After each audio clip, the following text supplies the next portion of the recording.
আসসালামু আলাইকুম। আমাদের আজকে নেটওয়ার্কটা খুব প্রবলেম দেখা দিছে এবং আবার আমি নতুন করে কেটে দিয়ে লাইভে গেছি।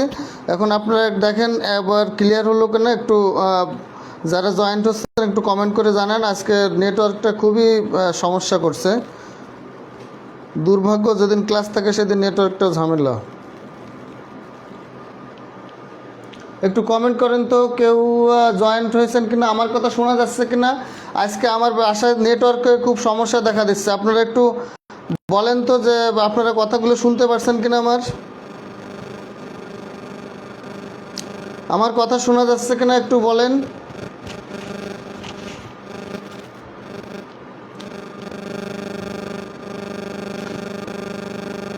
আমার কথা ক্লিয়ার কিনা আমাকে একটু জানান তো।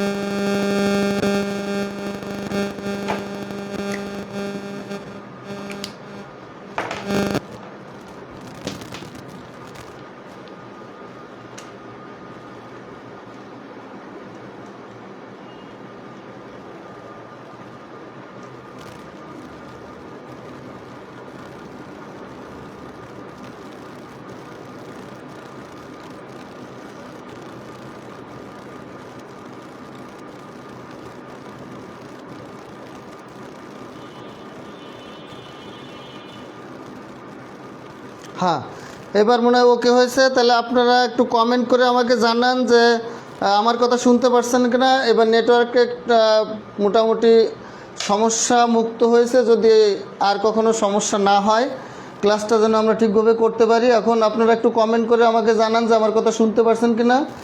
আমি নেটওয়ার্কের সমস্যার কারণে ক্লাসটা শুরু করে আবার কেটে দিতে হয়েছে, অর্থাৎ টাইম মতো আমরা ক্লাসটা করতে পারিনি। তারপরেও সমস্যা নাই, এখন যদি ঠিক থাকে ইনশাল্লাহ আমরা ক্লাসটা কন্টিনিউ করব যতক্ষণ সম্ভব হয়।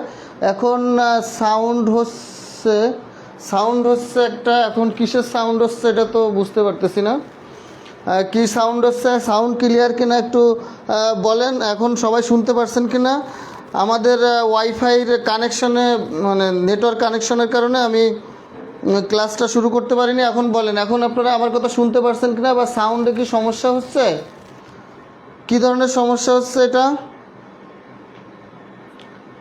সাউন্ড সমস্যা হচ্ছে, তাই নেটওয়ার্কের সমস্যা। দু একদিনের ভিতরে হয়তো ওয়াইফাইটা পাল্টানো লাগবে, হয়তো ওয়াইফাইতে কোনো একটা ডিস্টার্ব দিচ্ছে। হ্যাঁ, এখন ক্লিয়ার। দু একদিনের ভিতরে ইনশাল্লাহ ওয়াইফাইটা চেঞ্জ করে ফেলবো, কারণ আমার যতটুকু মনে হচ্ছে ওয়াইফাইটা হয়তো কার্যক্ষমতা কিছুটা কমে গেছে, তার জন্য হয়তো নেটওয়ার্কে প্রবলেম দেখা দিচ্ছে এবং শব্দ হওয়াটাও কারণও হয়তো সেই কারণেই হচ্ছে। এখন আমরা ক্লাস শুরু করি, আর আপনারা মোটামুটি যুক্ত হয়ে যান ক্লাসে। এখন থেকে ইনশাল্লাহ আমরা কন্টিনিউ ক্লাসটা করে যাব। দেখেন, আমি গতদিন ভার্বের প্রায় ফাইনিট ভার্বটা প্রায় শেষ করে ফেলেছিলাম। এখন আপনারা কি গতদিন সবাই ক্লাসে ছিলেন, নাকি গতদিনের কিছু আমাকে বেসিক জিনিস রিপিট করার দরকার হবে? আপনারা একটু কমেন্ট করে বলেন। কারণ ভার্বের জন্য যে বেসিক যে আলোচনা, অনেক কালকে প্রায় বেসিক আলোচনাটা আমি শেষ করে ফেলেছি। এখন আমি যদি ওই আলোচনাটা না করি, যারা নতুন আছেন ওরা কিন্তু ভালো করে বুঝতে পারবেন না পরবর্তী অংশটা। এই জন্য কালকে ছিলেন না কে কে সেরকম কয়েকজন একটু কমেন্ট করেন, তাহলে আমি আবার আমাকে একটু রিপিট আলোচনা করে আসতে হবে গত দিনেরটা। সকল লাইভটা, হ্যাঁ সকলের লাইভটা একটু শেয়ার করে দেন। হ্যাঁ, তাহলে ছিলাম, কেউ ছিল কেউ ছিল না। আর আমার নেটওয়ার্ক কানেকশনের জন্য ক্লাসটা দেরি হয়ে গেল, আমি আন্তরিকভাবে দুঃখিত।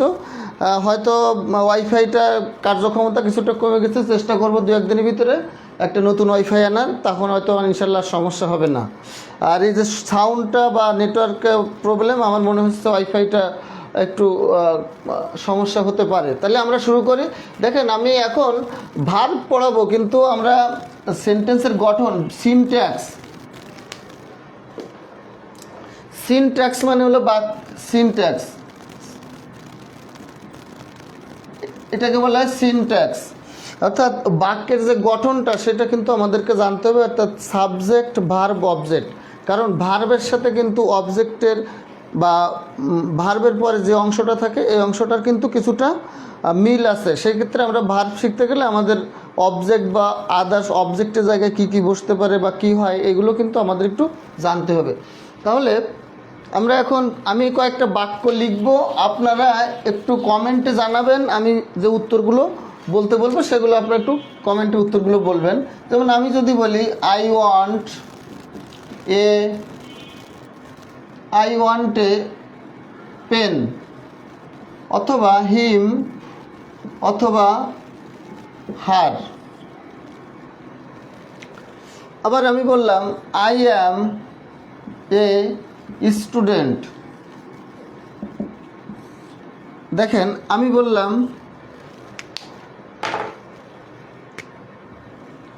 শি ইজ বা she looks happy, she looks happy.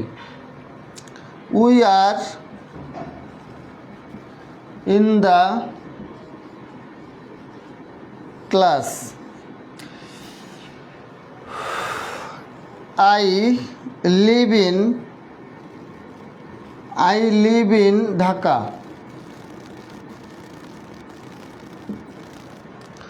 তাহলে আপনারা একটু কমেন্টে আমাকে বলবেন, কালকে যারা ক্লাসে ছিলেন তারা হয়তো একটু এটা পারবেন, আর যারা কালকে ক্লাসে ছিলেন না তারা আপনারা সঠিক বোঝেন আর না বোঝেন একটু কমেন্টে উত্তরটা বলবেন। যেমন আমাদের এখানে ভার্ব আছে, ভার্বের পরে একটা অংশ আছে, এই অংশটা আমরা সাধারণত অবজেক্ট বলি। এখানে অবজেক্ট হতে পারে, অন্য কোনো নামও হতে পারে, অর্থাৎ শুধু যে অবজেক্ট বসে তা কিন্তু না।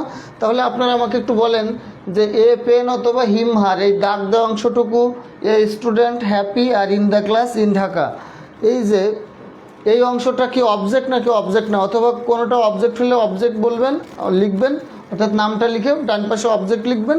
আর যদি অবজেক্ট না হয় তাহলে অন্য কোনো নাম যদি হয় সেটা আমাকে একটু জানান যেটা কি হতে পারে। হ্যাঁ, তারপরে আমি আপনারা কমেন্টে উত্তর দেওয়ার পরে তারপরে আমি আপনাদেরকে এটা বুঝাবো। তাহলে একটু দ্রুত একটু বলেন যে কি হবে। বলেন এ পেন অথবা হিম হার, এটা কি নাম হতে পারে।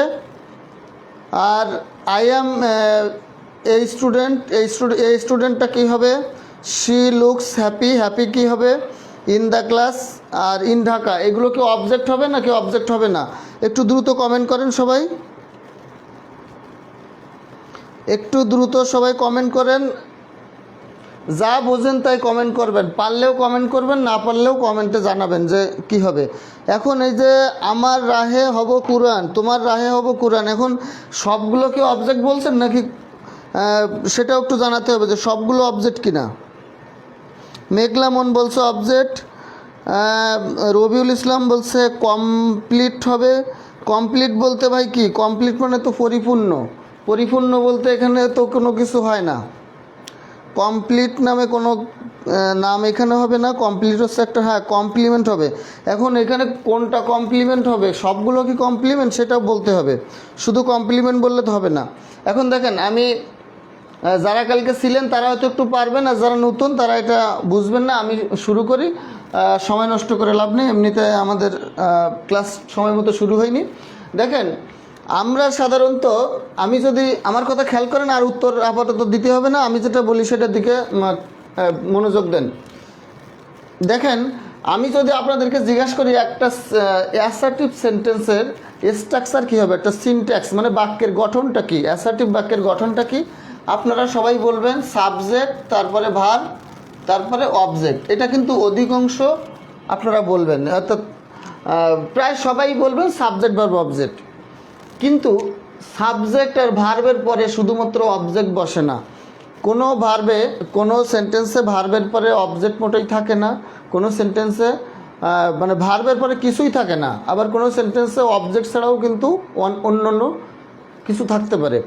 সেই ক্ষেত্রে আমরা দেখেন, আমরা কিন্তু চৌধুরান হুসাইন বা অন্য গ্রামার বইতে আমরা পড়েছি যে সেন্টেন্সের স্ট্রাকচার হলো সাবজেক্ট ভার্ব এক্সটেনশন। এই যে এক্সটেনশন মানে হলো অতিরিক্ত অংশ বা বাকি অংশ, অর্থাৎ ভার্বের পরের অংশটাকে বলা হয় অতিরিক্ত অংশ বা বাকি অংশ, এই অতিরিক্ত অংশ বা বাকি অংশ বলতে কি এই জিনিসটা কিন্তু আমরা শিখি না, আমরা শুধু জানি বাকি অংশ। এই অতিরিক্ত বা বাকি অংশ মানেই হলো একটা অবজেক্ট হতে পারে, অথবা কমপ্লিমেন্ট হতে পারে, অথবা অ্যাডভার্ব হতে পারে। তাহলে এই এক্সটেনশন মানে চারটা জিনিস হবে, আপনি ধরে রাখতে পারেন এক্সটেনশনে তিনটা ছেলেমে। এক্সটেনশনে কয়টা ছেলেমে? তিনটা ছেলেমে। এখন আপনি যদি শুধুমাত্র সাবজেক্টের ভার্বের পরে অবজেক্ট বলেন, তাহলে কিন্তু এই বাপ মায়ের সম্পত্তি একটা মাত্র ছেলে মেয়েকে দেওয়া হবে, বাকি দুইজনকে বঞ্চিত করা হবে, অর্থাৎ সেটা কখনো করা যাবে না। তো এই জন্য আপনারা আর এখন থেকে আর বলবেন না যে একটা সেন্টেন্সের স্ট্রাকচার হলো সাবজেক্ট ভার্ব অবজেক্ট। আপনারা বলবেন সাবজেক্ট ভার্ব এক্সটেনশন, অথবা সাবজেক্ট ভার্ব অবজেক্ট, অথবা কমপ্লিমেন্ট, অথবা অ্যাডভার্ব। সাবজেক্টের পরে ভার্ব, তারপরে হয় অবজেক্ট, নাহলে কমপ্লিমেন্ট, নাহলে কি অ্যাডভার্ব। এই তিনটা যে কোনোটা আসতে পারে। এখন আপনারা খুবই মনোযোগ দেন, এই জিনিসটা কিন্তু বেসিক জিনিস। এই জিনিসটা আমাদের স্কুল কলেজের থেকে শেখারও উচিত ছিল, কিন্তু আমরা ওই সময় শিখি নাই সিনট্যাক্সটা, অর্থাৎ বাক্যের কি গঠন। এখন আমি এই বাক্যগুলো দিয়ে আপনাকে বুঝাবো যে এখানে সবগুলো কি অবজেক্ট হবে, নাকি কোনোটা অবজেক্ট, এর ভিতরে কোনোটা কমপ্লিমেন্ট, কোনোটা অ্যাডভার্ব, এগুলো মানে আছে কিনা, মিক্স আছে কিনা আমি সেটা দেখাবো। তাহলে একটু মনোযোগ দেন। দেখেন আমরা অবজেক্ট চিনব কীভাবে। আমাদের মূল সমস্যা কিন্তু আমরা ভয়েস করছি, কিন্তু আমরা কিন্তু অবজেক্টটা ঠিকমতো চিনি না। অবজেক্ট না চিনেই কিন্তু আমরা ভয়েস মুখস্থর মতো করে করেছি। হ্যাঁ, তাহলে দেখেন প্রথম আপনি একটা ভার্বকে, সাবজেক্টের পরে যে ভার্বটা থাকবে ওই ভার্বকে প্রশ্ন করবেন কি দিয়ে অথবা কাকে দিয়ে। কি অথবা কাকে দিয়ে যদি আপনি ভার্বকে প্রশ্ন করেন, সেক্ষেত্রে আপনি উত্তরটা পান। এবং উত্তর হিসেবে যদি একটা নাউন এবং একটা প্রোনাউন, নাউন অথবা প্রোনাউন, এই দুইটা পার্টস অফ স্পিচের যে কোনো একটা পার্টস অফ স্পিচ যদি আপনি পেয়ে যান, তাহলে সেটা হবে কি অবজেক্ট। আবার বলি, ভার্বকে কি বা কাকে দিয়ে প্রশ্ন করে যদি উত্তর হিসেবে নাউন এবং প্রোনাউনের যে কোনো একটা আপনি পেয়ে যান, তাহলে সেটা কি হবে? অবজেক্ট হবে। তাহলে দেখেন ভার্বকে কি দিয়ে প্রশ্ন করেন, আমি কি চাই? আমি একটি কলম চাই। I want a house. আমি কি চাই? আমি একটি গাড়ি চাই। আই ওয়ান্ট এ কার। আমি কি চাই? আমি একটা গাড়ি চাই। বলেন আই ওয়ান্ট, তাহলে আমি একটা নাউন পেয়ে গেছি কিন্তু এখানে। আর এখানে আছে আই ওয়ান্ট হিম অথবা হার। হ্যাঁ, আমি কাকে চাই? তাকে চাই। তাহলে কি বা কাকে দিয়ে প্রশ্ন করছি, আমরা এটা নাউন পেয়েছি, এখানে পেয়েছি একটা প্রোনাউন। তাহলে এই নাউন বা প্রোনাউন পাওয়ার কারণে এটা কি হয়েছে? অবজেক্ট। তাহলে ভার্বকে কি বা কাকে দিয়ে প্রশ্ন করে উত্তর পেয়েছি, এবং উত্তরটা কি হয়েছে? অবজেক্ট হয়েছে। এখন দেখেন এই যে আই সাবজেক্ট, আর এই অবজেক্টের জায়গায় যে ব্যক্তি বা বস্তুগুলো দেওয়া আছে, এগুলো কিন্তু কখনো একই ব্যক্তি বস্তুকে বোঝাবে না। অর্থাৎ আই আর এ পেন, আই এবং হিম হার, এগুলো কিন্তু একই ব্যক্তি বস্তু না। আর সাবজেক্ট আর অবজেক্ট কখনো একই জিনিস বা একই ব্যক্তি হতে পারবে না, সবসময় ভিন্ন ব্যক্তি বা ভিন্ন বস্তু হতে হবে। অবজেক্টটা আপনারা বুঝেছেন কিনা একটু কমেন্ট করে বলেন। হ্যাঁ, এরপরে দেখেন পরবর্তী সেন্টেন্সটাতে আমরা আসি। I am a student. আমি কি? আমি একজন ছাত্র। উত্তর পেয়েছেন, তার মানে এটা হওয়ার কথা অবজেক্ট।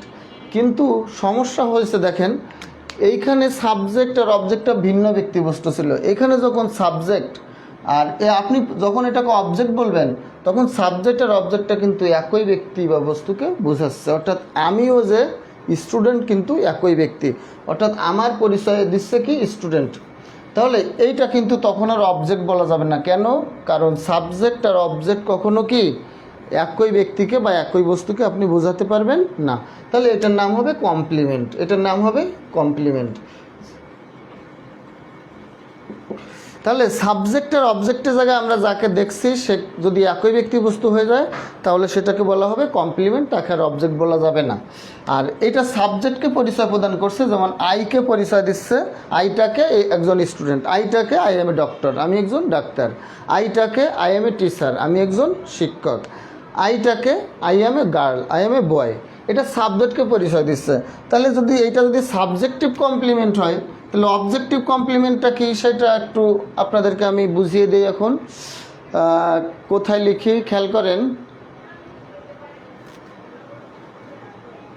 দেখেন এইখানে লিখি, নিচে জায়গা দেখা যাচ্ছে কিনা, আবার স্লো কানেকশন, আরে নেটওয়ার্কে যে কি ঝামেলা শুরু করে দিল। দেখেন অবজেক্টিভ কমপ্লিমেন্ট কোনটা, অবজেক্টিভ কমপ্লিমেন্ট হচ্ছে, দেখেন অবজেক্টিভ কমপ্লিমেন্ট হলো এখানে he gave, he elected him. দেখেন হি ইলেক্টেড হিম যদি আমরা বলি তাহলে কিন্তু আমাদের অর্থ মনের আকাঙ্ক্ষাটা পরিপূর্ণ হয় না। তাহলে আমরা যদি বলি হি ইলেক্টেড হিম ক্যাপ্টেন, হি ইলেক্টেড হিম কি ক্যাপ্টেন, তাহলে ওই ক্যাপ্টেনটা বলার কারণে কিন্তু আমাদের মনের আকাঙ্ক্ষাটা এখন উপরে চলে গেছে। তা হি ইলেক্টেড হিম ক্যাপ্টেন, হি ইলেক্টেড হিম ক্যাপ্টেন। এই যে ক্যাপ্টেনটা বললাম, এই ক্যাপ্টেন বলতে কিন্তু হিমকে বোঝাচ্ছে। অর্থাৎ আমি যদি বলি উই ইলেক্টেড, এখানে হি না দিয়ে বলি উই ইলেক্টেড হিম ক্যাপ্টেন, অর্থাৎ আমরা তাকে ক্যাপ্টেন নির্বাচিত করলাম এবং আমরা নির্বাচিত করেছি কাকে, তাকে। এই হিম ক্যাপ্টেন বলতে কিন্তু হিমকে বোঝাচ্ছে যে হিমকে আমরা ক্যাপ্টেন নির্বাচিত করেছি, আর তার কারণে এইটা হয়ে গেছে অবজেক্ট, এটা হচ্ছে অবজেক্ট, আর এটা অবজেক্টকে পরিচয় প্রদান করছে, এজন্য এটাকে বলা হবে অবজেক্টিভ কমপ্লিমেন্ট। তাহলে সাবজেক্টকে পরিচয় প্রদান করলে তাকে বলা হবে সাবজেক্টিভ কমপ্লিমেন্ট, আর অবজেক্টকে পরিচয় প্রদান করলে তাকে কি বলা হবে, অবজেক্টিভ কমপ্লিমেন্ট। কথা বুঝতে পারছেন কিনা বলেন। সাবজেক্টকে যেমন আমাকে পরিচয় দিচ্ছিল এই স্টুডেন্ট, এজন্য এটা হলো সাবজেক্টিভ কমপ্লিমেন্ট।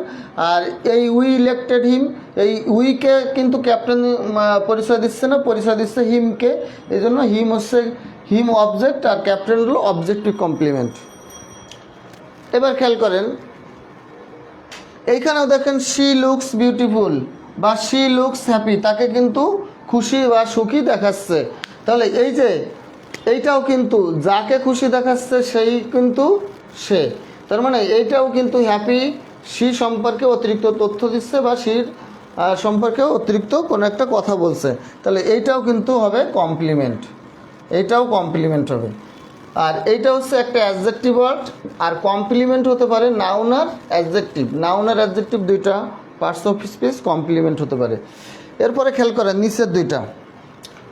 নিচের দুইটাতে বলা আছে we are in the class. দেখেন এই ভার্বকে কি বা কাকে দিয়ে যদি আপনি প্রশ্ন করেন তাহলে কিন্তু আপনি উত্তরটা পাবেন না, কিন্তু কোথায়, কিভাবে, কখন, কেন, কোথায়, কিভাবে, কখন, কেন এগুলো দ্বারা প্রশ্ন করে যদি উত্তর পাওয়া যায় তাহলে সেই উত্তরটা হবে অ্যাডভার্ব। দেখেন উই আর, আমরা কোথায় আছি, ইন দ্য ক্লাস, ক্লাসের মধ্যে, আমরা কোথায় আছি, ক্লাসের মধ্যে, ইন দ্য ক্লাস, দেখেন এটা হবে অ্যাডভার্ব। আর এটা একটা একাধিক ওয়ার্ড, এটা একটা ফ্রেজ বলবেন, অর্থাৎ অ্যাডজেক্টিভ ফ্রেজ, অ্যাডভার্ব ফ্রেজ। দেখেন আই লিভ ইন ঢাকা, এখন শুধুমাত্র যদি বলা হয় ঢাকা তাহলে কিন্তু সেটা হয় নাউন, কিন্তু এখানে খেয়াল করেন আই লিভ ইন ঢাকা, আমি কোথায় বাস করি, ঢাকায় বাস করি, তাহলে এটা কিন্তু কোথায়, কিভাবে, কখন, কেন দ্বারা প্রশ্ন করলে কি পাওয়া যায়, অ্যাডভার্ব।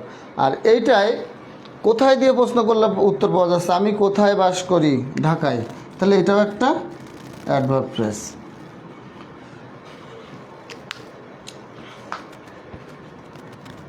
এবার দেখেন এর সাথে সাথে আমরা কয়েকটা ভার্বের কথা আলোচনা করে ফেলি। সেটা হলো আপনারা সবাই জানেন যে ভার্বের অবজেক্ট থাকে সেই ভার্বকে বলা হয় ট্রানজিটিভ ভার্ব, যে ভার্বের অবজেক্ট থাকে না তাকে বলা হয় ইনট্রানজিটিভ ভার্ব, অথবা যে ভার্বের পরে অ্যাডভার্ব থাকে তাকে বলা হয় ইনট্রানজিটিভ ভার্ব। তাহলে যে ভার্বের অবজেক্ট থাকে, তাহলে আই ওয়ান্ট, এই ভার্বের অবজেক্ট আছে, তাহলে এটা বলো ট্রানজিটিভ ভার্ব, সংক্ষেপে আমরা টিভি দিলাম। আর এই যে ভার্বের পরে অ্যাডভার্ব থাকে একে বলা হয় ইনট্রানজিটিভ ভার্ব। এখন সাবজেক্ট আর কমপ্লিমেন্টের মাঝে যে ভার্বটা বসে সেই ভার্বটার নাম হবে লিঙ্কিং ভার্ব, কারণ সাবজেক্ট আর কমপ্লিমেন্টের মধ্যে একটা সংযোগ স্থাপন করছে, একটা সম্পর্ক তৈরি করছে, একটা যোগসূত্র তৈরি করেছে, সে কারণে সাবজেক্ট এবং কমপ্লিমেন্টের মাঝের ভার্বটাকে বলা হয় লিঙ্কিং ভার্ব। কি বলা হয়, লিঙ্কিং ভার্ব। আর লিঙ্কিং ভার্বের আরেকটা নাম হলো কপুলেটিভ ভার্ব। হ্যাঁ, এখন আমরা এই বেসিক যে বিষয়টা আলোচনা করতে চেয়েছিলাম ওটা সিনট্যাক্স থেকে সাবজেক্টের পরে অবজেক্ট, কমপ্লিমেন্ট, অ্যাডভার্ব কীভাবে চিনতে হয়, আর transitive verb, intransitive verb, linking verb কীভাবে চিনতে হয়, এই ছোট একটা বেসিক আলোচনা। হ্যাঁ, এইটা আপনারা একটু বুঝেছেন কিনা আমাকে একটু বলেন। নিচেরটা একটু বুঝিয়ে দেন। নিচেরটা, হ্যাঁ অবশ্যই নিচেরটা দেখেন। নিচেরটা বলা আছে আই লিভ। দেখেন আমি কোথায় বাস করি, আমি ঢাকায় বাস করি। এখন আপনি শুধুমাত্র যদি বলেন ঢাকা, ঢাকা এই শব্দটা কোন পার্টস অফ স্পিচ? এই শব্দটা নাউন। কিন্তু আপনি যদি বলেন ইন ঢাকা, ইন ঢাকা অথবা ফ্রম ঢাকা, আপনি কোথা থেকে এসেছেন? আমি ঢাকা থেকে এসেছি। আপনি কোথায় থাকেন? আমি ঢাকায় থাকি। তাহলে এই জাতীয় কথা, অর্থাৎ ইন ঢাকা বা ফ্রম ঢাকা, এই ইন ঢাকা এবং ফ্রম ঢাকা প্রিপোজিশন সহ এই ঢাকায় একসঙ্গে এটার নাম হবে অ্যাডভার্ব ফ্রেজ বা অ্যাডভার্ব। আর যদি আপনি বলেন শুধু একটা ঢাকা, তাহলে ওই শুধুমাত্র ঢাকা যদি বলেন তাহলে এটার নাম হবে নাউন। কথা বুঝতে পারছেন কিনা একটু বলেন। হ্যাঁ যদি হ্যাঁ ক্লিয়ার। হ্যাঁ কিসের ক্লাস চলতেছে স্যার? হ্যাঁ ইংলিশ ক্লাস চলতেছে এবং ভার্বের উপরে ক্লাসটা হবে আজকে। এখন আমরা ভার্ব শুরু করব, কিন্তু আমরা ভার্বের আগে এই মানে বাক্যে কোথায় কোন জায়গায় কোন পার্টস অফ স্পিচ বসে এই বা বসলে কোন নাম ধারণ করে সেটা আমরা একটু দেখে নিলাম। অর্থাৎ এটা হচ্ছে আমাদের ইংলিশে রিটেনের জন্য খুব কাজে দিবে। যে আর পরীক্ষা আসে যে নিচের ওয়ার্ডটি অবজেক্ট নাকি কমপ্লিমেন্ট নাকি অ্যাডভার্ব, এগুলো কিন্তু পরীক্ষা আগে এসেছে। তাহলে আমরা এখন শুরু করি ভার্ব। ভার্বের এই গতদিনের যে আলোচনা করেছিলাম এটা আমি একটু সংক্ষেপে আলোচনা করে যাব, আর গতদিন যেটা বাকি রেখেছিলাম ওইটা আমি একটু ডিটেলস আলোচনা করব। এখন আপনারা যারা নতুন আছেন তারা একটু মনোযোগ সহকারে ক্লাসটা করবেন যেন অল্প কথায় ধরতে পারেন। কারণ আমি যদি ডিটেলস আলোচনা করতে যাই তাহলে গতদিনেরটা ওই পুরাটা আলোচনা করা এবং আজকেরটা মিলে ক্লাসটা অনেক টাইম হয়ে যাবে, হয়তো 2 ঘন্টা লেগে যেতে পারে। এখন 2 ঘন্টা কি আপনারা আমার সাথে থাকতে পারবেন সেটা আমাকে বলেন। তো 2 ঘন্টা আমার সাথে আপনারা থাকতে পারেন তাহলে সমস্যা নেই, তাহলে আমি আপনাদের সেই সময়টা দিব।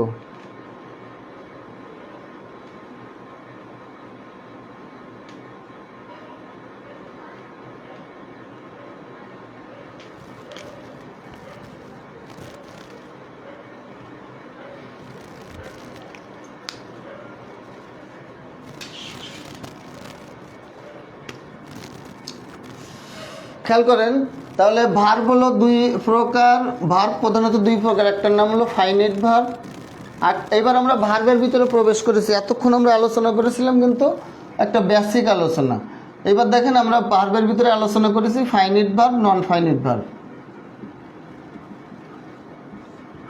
ভার্বের মূলত সংজ্ঞাটা কি? ভার্বের মূল সংজ্ঞাটা আমি যদি আপনাকে ভার্বের সংজ্ঞা জিজ্ঞেস করি আপনারা অধিকাংশ বলবেন যে ওয়ার্ড দ্বারা আগে শুনছি যে প্রিপোজিশন প্লাস নাউন হয়, আগে শুনছি যে প্রিপোজিশন প্লাস, হ্যাঁ প্রিপোজিশনের পরে, ভাই কথা তো ঠিকই আছে, দেখেন কথা তো ভুল নাই।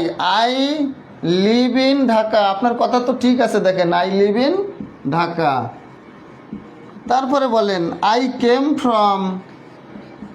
কেম ফ্রম ঢাকা, আমি ঢাকায় বাস করি, আমি ঢাকা থেকে এসেছি। খেয়াল করেন একটু।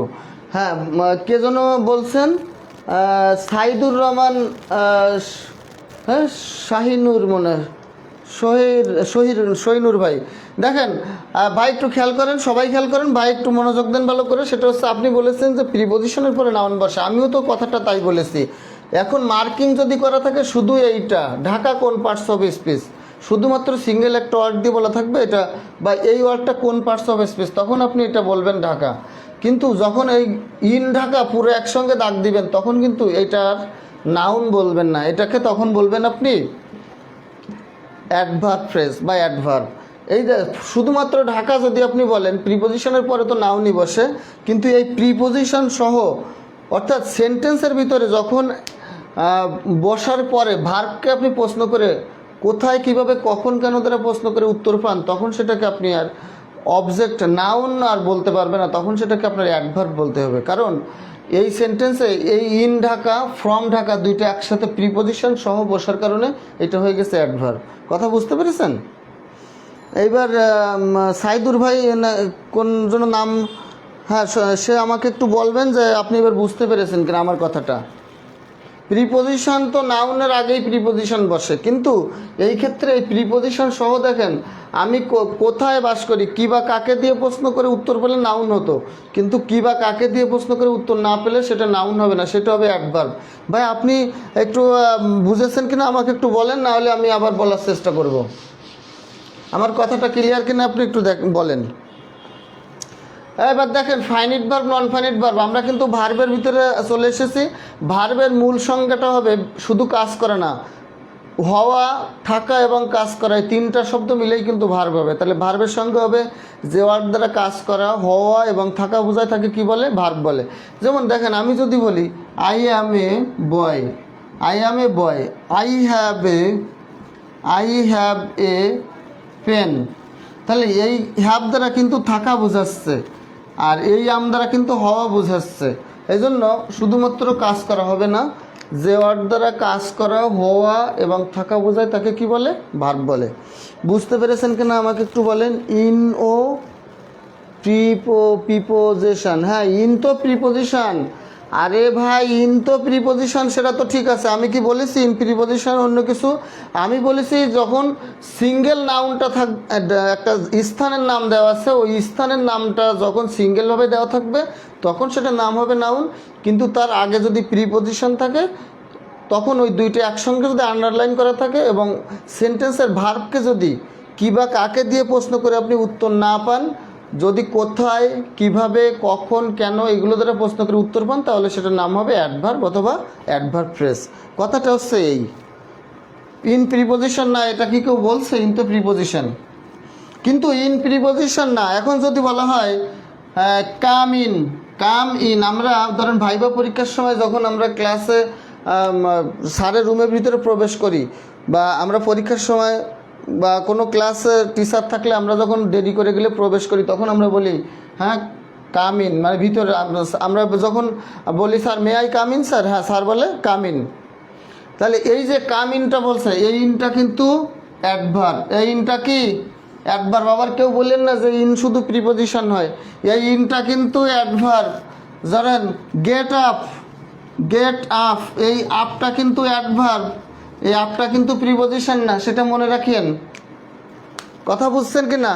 এবার খেয়াল করেন, কাম ইন অর্থ করেন, এই ভার্বকে প্রশ্ন করেন, কাম ইন কোথায় আসবেন, ভিতরে আসবেন।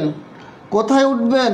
উপরে উঠবেন। ছাদে উঠবেন নাকি মই দিয়ে 2 তলায় উঠবেন, নাকি সিঁড়ি দিয়ে 4 তলায় উঠবেন? দেখেন ইন হইলেই যে সেটা প্রিপোজিশন বলবেন তা কিন্তু না, সিঙ্গেল একটা ইন থাকলে সেটা প্রিপোজিশন। কিন্তু এই যে কাম ইন, এই ইনের নিচে দাগ থাকলে প্রশ্ন পরীক্ষা যদি আসে ইনটা কোন পার্টস অফ স্পিচ, ইনটা হবে অ্যাডভার্ব। প্রিপোজিশন দিলে কিন্তু মাইনাস মার্কিং। এই গেট আপ, আপটা প্রিপোজিশন সারা জীবন সবাই শুনে এসেছি, কিন্তু গেট আপ যখন দেওয়া হবে, কোথায় উঠবো, উপরে ওঠো, কোথায় আসো, ভিতরে আসো। হ্যাঁ কাম ডাউন, ডাউনটা প্রিপোজিশন, কিন্তু এই কোথায় আসবো, কাম ডাউন, নিচে আসো, নিচতলায় আসো। তাহলে এই যে ডাউন, এটা কিন্তু একটা প্রিপোজিশন না, এটা এখন অ্যাডভার্ব। আমার কথা ক্লিয়ার হয়েছে কিনা? যে সন্দেহ ছিল সে একটু বলেন। হ্যাঁ সংক্ষেপে করেন, আজ তো হ্যাঁ জেরান পার্টিসিপল শেখাবেন। এই তাহলে আপনারা একটু মনে রাখার চেষ্টা করবেন সংক্ষেপে, যে ভার্বের পরে যদি প্রিপোজিশন থাকে এবং তারপরে যদি কোনো নাউন না থাকে, তাহলে ওই প্রিপোজিশনটা সাধারণত নাউন, সাধারণত প্রিপোজিশন না ওই অ্যাডভার্ব হিসেবে কাজ করে। হ্যাঁ, আর ভার্বকে যদি কোথায়, কিভাবে, কখন, কেন দ্বারা প্রশ্ন করে আপনি উত্তরটা অ্যাডভার্ব পান, দেখেন ওখানে অ্যাডভার্ব নাই কিন্তু প্রিপোজিশন আছে, তাহলে এই প্রিপোজিশনটা তখন অ্যাডভার্ব হবে। কথা ক্লিয়ার কি না? তাহলে ইন থাকলেই শুধু প্রিপোজিশন না, কার জায়গায় বসেছে বলেন। এখন ধরেন উদাহরণ দেই একটা, শেখ হাসিনা ছিল বাংলাদেশের একজন কি প্রধানমন্ত্রী, প্রায় 16 বছর সে বাংলাদেশ শাসন করেছে। এখন শেখ হাসিনা কিন্তু চলে গেছে, শেখ হাসিনার চেয়ারে এখন যে বসবে সেই কিন্তু প্রধানমন্ত্রী হবে। তার মানে তার নাম কি? ঢাকা, এটা নাউন, ঠিক আছে, কিন্তু নাম দিয়ে কিন্তু ভাই কোনো বিচার হয় না। আপনার নাম দিয়ে কিন্তু আপনার কোনো বিচার হয় না। আমি আশিকুর, আমার নামে কিন্তু কোনো যায় আসে না। আমি যদি আপনার এখানে ক্লাসে পড়াতে পারি, আপনি আমাকে টিচার হিসেবে মানবেন, অর্থাৎ আমি যদি টিচারের ডায়াসে দাঁড়াতে পারি তাহলে আমি টিচার। হ্যাঁ, আমি যদি ড্রাইভারের সিটে বসে গাড়ি চালাই, আমি কিন্তু ড্রাইভার, বুঝছেন? আমি অফিসে গেলে অফিসের চেয়ারে বসলে আমি কিন্তু অফিসার। নাম দিয়ে কোনো কাজ হবে না, কাজ হবে কি দিয়ে? কাম দিয়ে। অর্থাৎ আপনি কোথায় বসা আছেন, আপনি যদি এখন চিফ অ্যাডভাইজারের চেয়ারে বসা থাকেন, আপনি কিন্তু চিফ অ্যাডভাইজার। আপনি যদি বলেন না আমি অন্য ব্যাংকের অফিসারের চেয়ারে বসা, আপনি ব্যাংকের অফিসার হয়ে তারপরে কিন্তু বসবেন। তার মানে আপনি কোথায় বসছেন সেই জায়গায় অনুযায়ী আপনার নামটা চেঞ্জ হবে। আপনার নাম কি? আপনার নাম আশিকুর না জলিল খলিল, এটা কোনো যায় আসে না। আপনি কোথায় বসছেন, কি কাজ করছেন, তার মানে এই প্রিপোজিশনটা, ঢাকাটা, এর নাম দিয়ে কোনো যায় আসে না। আরে কাজ জায়গায় বসছে, ও কি প্রধানমন্ত্রীর জায়গায় বসছে, না রাষ্ট্রপতির জায়গায় বসছে, না এমপির জায়গায় বসছে, না হোম মিনিস্টারের জায়গায় বসছে, না টিচারের জায়গায় বসছে, না ভিক্ষুকের জায়গায় বসছে? যার জায়গায় বসবে সেই নামটা সে ধারণ করবে। কথা বুঝছেন? শেখ হাসিনা ছিল কি বলেন, বিশ্বের মানবতার একজন ধারক ও বাহক, অথচ আজকে সে কি একজন ফেরারি আসামি হয়ে কাটাচ্ছে। তাহলে যখন সে ক্ষমতা ছিল তখন প্রাইম মিনিস্টার নাম ছিল, এখন কি তার প্রাইম মিনিস্টারকেও বলবে? এখন বলে সে ফেরারি আসামি, হ্যাঁ, গ্রেপ্তারি পরোয়ানা তার নামে। তাহলে ভাই নাম দিয়ে কোনো যায় আসে না। আপনি কোন জায়গায় বসলেন সেই জায়গা বা সেই চেয়ারটা অনুযায়ী আপনার নামটা চেঞ্জ হবে। এইবার কি বুঝাতে পারলাম যে ইন থাকলে সবসময় কেন প্রিপোজিশন হবে না, ঢাকা হলে কেন সবসময় আমি ওইটাকে নাউন না বলে অ্যাডভার্ব বলবো? এটা কি বুঝাতে পেরেছি? হ্যাঁ, ওকে, গুড। হ্যাঁ, এইভাবে জিজ্ঞাসা করবেন, কারণ আপনাদের বেশি শিখতে হবে না, কিন্তু যে জিনিসটা শিখবেন ওই জিনিসটা এমনভাবে শিখবেন যেন ওইটা দিয়েই আমি অনেক কিছু জানতে পারি। কথা বুঝছেন কি না? এগুলো কিন্তু ব্যতিক্রমী জিনিস, এবং এইগুলো পরীক্ষা আসলে কিন্তু সবাই অ্যান্সার করতে পারবে না। কথা বুঝছেন? তাহলে যে কোনো পার্টস অফ স্পিচ যে কোনো জায়গায় বসলে নাম চেঞ্জ হতে পারে। আসেন আমরা এবার ভার্বে আসি।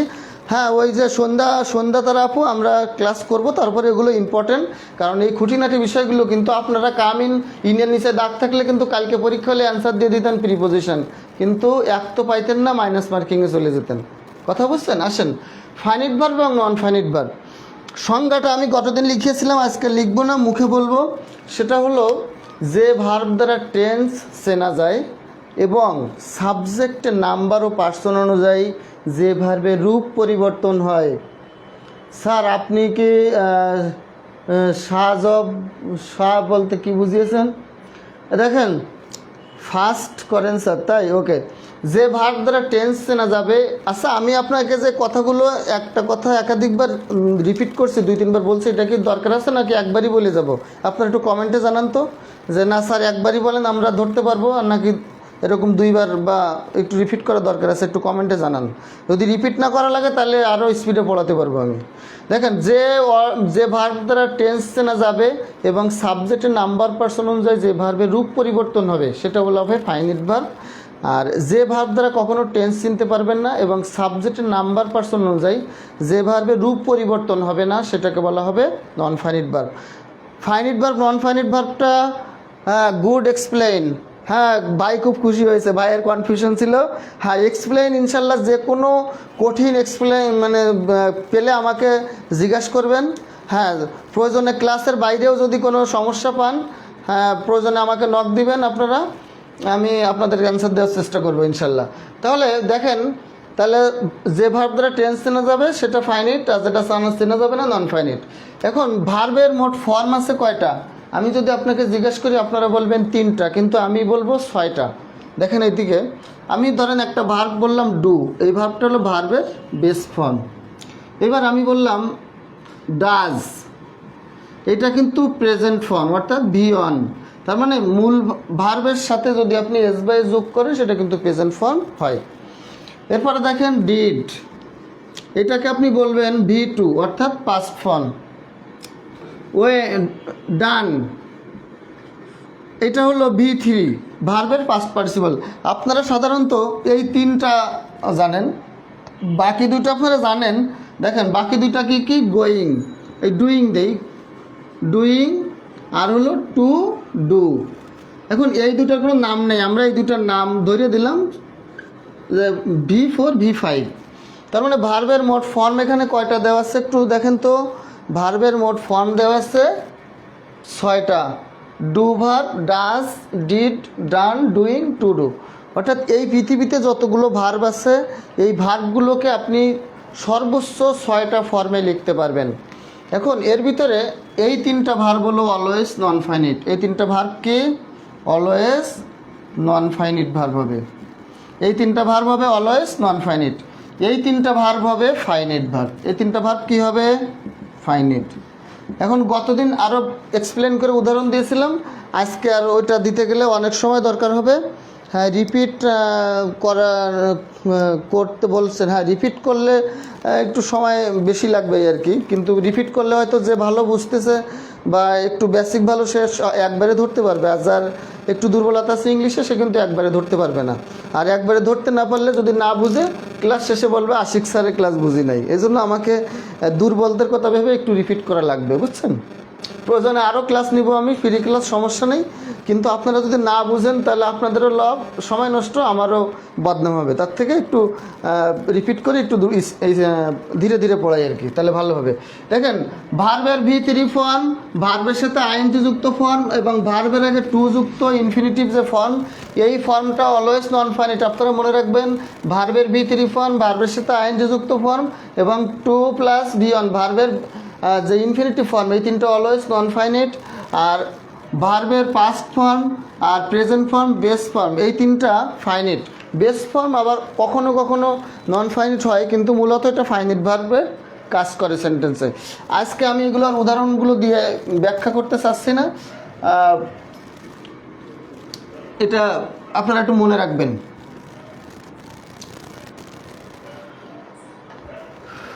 জি স্যার, একটু করে রিপিট করলে অনেক। হ্যাঁ, আমি যারা একটু কম বোঝে তাদেরকে আমার বোঝানো দরকার, যারা বেশি বোঝে ওরা তো পারবে একবারেই, কিন্তু যারা দুর্বল ওদেরকে তো আমাকে শেখাতে হবে, সেক্ষেত্রে আমি বেশি স্পিডে গেলে হবে না। দেখেন এখন আমরা ফাইনিট ভার্বটা সংক্ষেপে আলোচনা করি। গতদিন আমি ফাইনিট ভার্ব শেষ করেছিলাম, কিন্তু আজকে হালকা করে আলোচনা করব, গতদিনের মতো অত ব্যাখ্যা করার সময় হবে না। দেখেন ফাইনিট ভার্ব আবার দুই প্রকার, একটা হলো অক্সিলিয়ারি ভার্ব, একটার নাম কি অক্সিলিয়ারি, এর আরেকটা নাম আবার হেল্পিং ভার্ব বলতে পারি আমরা, অক্সিলারি অথবা কি হেল্পিং, অক্সিলারি অথবা হেল্পিং।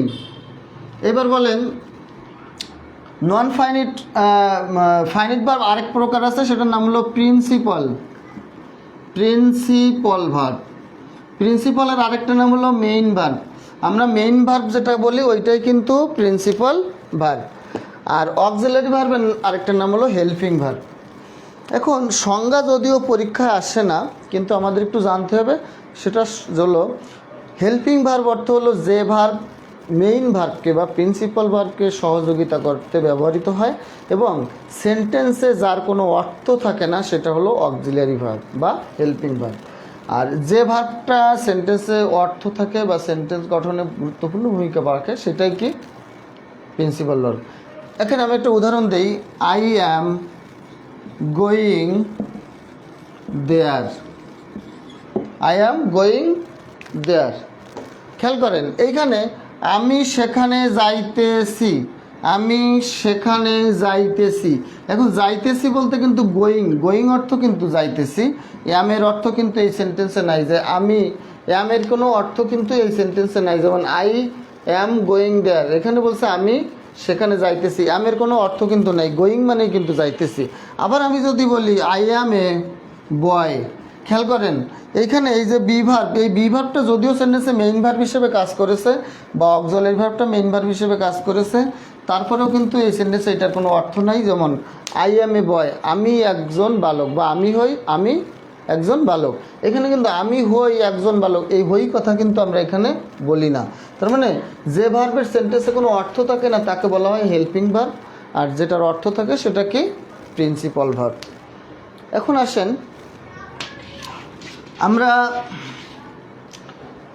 শিখব অক্সিলারি বা হেল্পিং ভার্ব আবার তিন প্রকার, একটা হলো প্রাইমারি অক্সিলারি, প্রাইমারি অক্সিলারি, আর একটা হলো মোডাল অক্সিলারি, মোডাল অক্সিলারি। এখন আমি গতদিন এইগুলো ব্যাখ্যা করে পড়িয়েছিলাম, প্রাইমারি অক্সিলারি, মোডাল অক্সিলারি। যদি মনে করেন আজকে আমি যেটা শর্টকাটে বলছি, এটা যদি আপনারা ডিটেলস চান, গতকালকে যে ক্লাসটা আছে ওইটা সেভ করা আছে, ওইটা আপনারা বারবার করে দেখে নেবেন, এটা আপনারা ডিটেলস বুঝবেন। আমি আজকে ডিটেলসটা আলোচনা করব না, আমি সংক্ষেপে আলোচনা করব। ডিটেলসটা যারা ক্লাসে কতদিন ছিলেন না, কালকে যে ক্লাসটা হয়েছিল ওই ক্লাসটা দেখে নেবেন, আজকের ক্লাসটা শেষ হওয়ার পরে। দেখেন প্রাইমারি অক্সিলারি হলো সকল বি ভার্ব, সকল বি ভার্বগুলোকে বলা হয় প্রাইমারি অক্সিলারি। যেমন বি ভার্ব কোনটা? এম, ইজ, আর, না লিখলে হয় না। আবার বি ভার্ব হলো am, is, are, was, were, be, been, আর হচ্ছে বি ডাবল এন। দেখেন এইগুলো হচ্ছে বি ভার্ব। এখন বিটা হলো বেস ফর্ম, মানে বি থেকেই কিন্তু এই ভার্বগুলো এসেছে। এখন এম, ইজ, আর, এই তিনটা হলো বি ভার্বের প্রেজেন্ট ফর্ম, এই তিনটা বি ভার্বের কি present form. R was, war, এই দুইটা হলো বি ভার্বের ফার্স্ট ফর্ম, এই দুটা বি ভার্বের কি ফার্স্ট ফর্ম। আর এই যে বি ডাবল এন, এইটা হলো বি ভার্বের ফার্স্ট পার্টিসিপল বা ভি3 ফর্ম। তাহলে বি হচ্ছে বেস ফর্ম, আর এম, ইজ, আর, এই তিনটা হলো বি ভার্বের প্রেজেন্ট ফর্ম, আর ওয়াজ, ওয়ারটা হলো বি ভার্বের পাস্ট ফর্ম, আর বিন হলো বি ভার্বের ভি3 ফর্ম। কথা বুঝছেন? হ্যাভ ভার্ব আছে, হ্যাভ ভার্ব কোনগুলো? হ্যাভ, হ্যাজ, হ্যাড, এটাও প্রাইমারি অক্সিলারি। আর ডু, ডিড, ড্যাশ, এটাও যদি এগুলো না থাকে, অর্থাৎ বি ভার্ব, হ্যাভ ভার্ব না থাকলে নেগেটিভ ইন্টারোগেটিভ করার সময় আমাদের ডু, ডিড, ড্যাশের সাহায্য নিতে হয়। মোডাল অক্সিলারি ভার্ব অনেকগুলো, আমি আর আজকে লিখবো না, মুখে আমি বলে দিই, একটু ধীরে ধীরে বলি। মোডাল অক্সিলারি ভার্ব হলো shall, should, will, would, may, might, must, need, dare, ought to, used to, have to, has to, had to, had better, had rather, would better, would rather. এবং be going to, be going to বলতে am going to, is going to, are going to, was going to, were going to, এগুলো কিন্তু modal auxiliary verb হিসেবে কাজ করে। যেমন আমি যদি বলি, এই প্রশ্নটা পরীক্ষা এসেছে, she is going to open A shop, এই বি গোয়িং টু অর্থাৎ ইজ গোয়িং টু, এটা কিন্তু একটা মোডাল অক্সিলারি ভার্ব। কখনো এই বাক্যটাকে আপনারা কখনো কি বলবেন না? প্রেজেন্ট কন্টিনিউয়াস টেন্স বলবেন না। ইজ গোয়িং টু, এটা হলো মোডাল অক্সিলারি ভার্ব। কথা বুঝছেন? হ্যাঁ, এখন একটা জিনিস খেয়াল করেন, সেটা হলো মোডাল অক্সিলারি ভার্ব কিন্তু সেন্টেন্সে কখনো মেইন ভার্ব হিসেবে কাজ করতে পারে না। আর প্রাইমারি অক্সিলারি ভার্ব কিন্তু যদি মোডাল অক্সিলারি ভার্ব সেন্টেন্সে নাও থাকে, তাও কিন্তু মেইন ভার্ব হিসেবে কাজ করতে পারে। উদাহরণ একটু না দিলে আবার হয় না, কারণ উদাহরণ না দিলে আপনারা কিছুই বুঝবেন না। তবে কালকের ক্লাসটা আপনারা সবাই একটু ভার্বের প্রথম পার্ট ক্লাসটা একটু দেখে নেবেন, তাহলে এগুলো আর একটু ব্যাখ্যা আপনারা বুঝবেন। দেখেন, আমি যদি বলি আই অ্যাম এ বয়, দেখেন এই বাক্যটাতে কিন্তু কোনো মেইন ভার্ব নাই, প্রিন্সিপাল ভার্ব নাই। এখন এই যে বি ভার্বটা কিন্তু এখানে আসছে, তাহলে এই বি ভার্বটা কিন্তু এখানে প্রিন্সিপাল ভার্ব বা মেইন ভার্ব। তাহলে যদি পরীক্ষা আসে এই আমটা কোন ভার্ব, আপনি কিন্তু মেইন ভার্ব বা প্রিন্সিপাল ভার্ব অ্যান্সার করবেন। আপনি যদি একটা অক্সিলিয়ারি ভার্ব বা বি ভার্ব অ্যান্সার করেন, তাহলে কিন্তু ভুল হয়ে যাবে উত্তরটা, কারণ এই বাক্যে কোনো মেইন ভার্ব বা প্রিন্সিপাল ভার্ব নাই। যেমন আই অ্যাম গোয়িং দেয়ার, গোয়িংটা কিন্তু এখানে মেইন ভার্ব ছিল, আর অ্যামটা ছিল অক্সিলিয়ারি ভার্ব। কিন্তু এই অ্যামটা কিন্তু এখানে আর অক্সিলিয়ারি ভার্ব দেওয়া যাবে না, কারণ একটা বাক্যে একটা মাত্র ভার্ব থাকলে ওই ভার্বটাই প্রিন্সিপাল ভার্ব বা মেইন ভার্ব হবে। তাই সেটা বি ভার্ব হোক, আর হ্যাভ ভার্ব হোক, আর ডু ভার্ব হোক, যে ভার্বই হোক না কেন। কিন্তু মোডাল অক্সিলারি ভার্ব কখনো সেন্টেন্সে মেইন ভার্ব হতে পারবে না। যেমন একটা উদাহরণ না দিলেই হয় না, আই ক্যান দ্য ওয়ার্ক, বলেন বাক্যটা কি সঠিক? কখনো না, কারণ আই ক্যান দ্য ওয়ার্ক, এই ক্যান কখনো মেইন ভার্ব হতে পারবে না। আর ক্যান ছাড়া এখানে আর কোনো ভার্ব নাই, তাহলে অবশ্যই এরপরে একটা ভার্ব আনতে হবে, এবং সেটা ভার্বের বেস ফর্ম। তারপরে মোডাল অক্সিলারি ভার্বের মোডাল সেভ করতে পারবো, সেভ কোথায় পাবো? ভাই সেভ কোথায় পাবো লাগবে না, আরে গতকালকের ক্লাসটা আছে আপনার এই পেজেই আছে, দেখেন আমার ক্লাস গতকালকেই করা। নেটওয়ার্কে আজকে খুবই ডিস্টার্ব দিচ্ছে, আল্লাহ নেটওয়ার্কের এত ডিস্টার্ব আজকে। দেখেন নিড এবং ডেয়ার, এই দুইটাকে বলা হয় সেমি মোডাল অক্সিলারি, কারণ এই দুইটা মোডাল অক্সিলারি ভার্ব কখনো কখনো সেন্টেন্সে মেইন ভার্ব হিসেবে কাজ করে, আবার কখনো কখনো সেন্টেন্সে মোডাল অক্সিলারি ভার্ব হিসেবে কাজ করে। আবার বলি, নিড এবং ডেয়ার এই দুটো ভার্ব সেন্টেন্সে কখনো মেইন ভার্ব হিসেবে কাজ করে, অর্থাৎ প্রিন্সিপাল ভার্ব হিসেবে কাজ করে, আবার কখনো কখনো মডাল অক্সিলারি ভার্ব হিসেবে কাজ করে। এই জন্য এই ভার্ব দুটাকে কি বলা হয়? মডাল অক্সিলারি ভার্ব বলা হয়, সেমি মডাল অক্সিলারি ভার্ব বলা হয়। কথা বুঝতে পেরেছেন? কখন মডাল হয় বা কখন মেইন অক্সিলারি কালকে বা আমি ব্যাখ্যা করে শিখেছিলাম, ওই ক্লাসটাতে আপনারা পুরোপুরি পাবেন। তারপরে একটু বলে দিই, নিড এবং ডেয়ার এই দুইটা ভার্ব যদি অ্যাফার্মেটিভ সেন্টেন্সে ব্যবহৃত হয়, অথবা এই দুটো ভার্বের পরে যদি ইনফিনিটিভ থাকে, তাহলে এই দুটো ভার্ব হবে মেইন ভার্ব বা প্রিন্সিপাল ভার্ব। কথাটা আবার বলি, নিড এবং ডেয়ার এই দুটো ভার্বের পরে যদি এই দুটো ভার্ব যদি অ্যাফার্মেটিভ সেন্টেন্সে ব্যবহৃত হয়, অথবা এই দুটো ভার্বের পরে যদি ইনফিনিটিভ থাকে, তাহলে এই দুটা কী হবে? মেইন ভার্ব হবে। কিন্তু এই দুটো ভার্বের পরে যদি এই দুটো ভার্ব যদি নেগেটিভ বা ইন্ট্রোগেটিভ বাক্যে ব্যবহৃত হয়, কোন বাক্যে? নেগেটিভ বা ইন্ট্রোগেটিভ বাক্যে ব্যবহৃত হয়, তাহলে এই দুটো ভার্ব হবে কি? Modal auxiliary. নেগেটিভ বা ইন্ট্রোগেটিভে হলে মডাল অক্সিলারি ভার্ব হবে। কথা কি বুঝতে পেরেছেন? হ্যাঁ, তাহলে গতকালকের ক্লাসে এইটা আপনারা একটু দেখে নেবেন, তাহলে ভালো করে বুঝবেন। এটা ব্যাখ্যা করে বলা আছে। এইবার আমরা আসব, দেখেন এবার আমরা পড়ব প্রিন্সিপাল ভার্বকে আবার দুই ভাগে ভাগ করা হয়। প্রিন্সিপাল ভার্বকে আবার দুই ভাগে ভাগ করা হয়।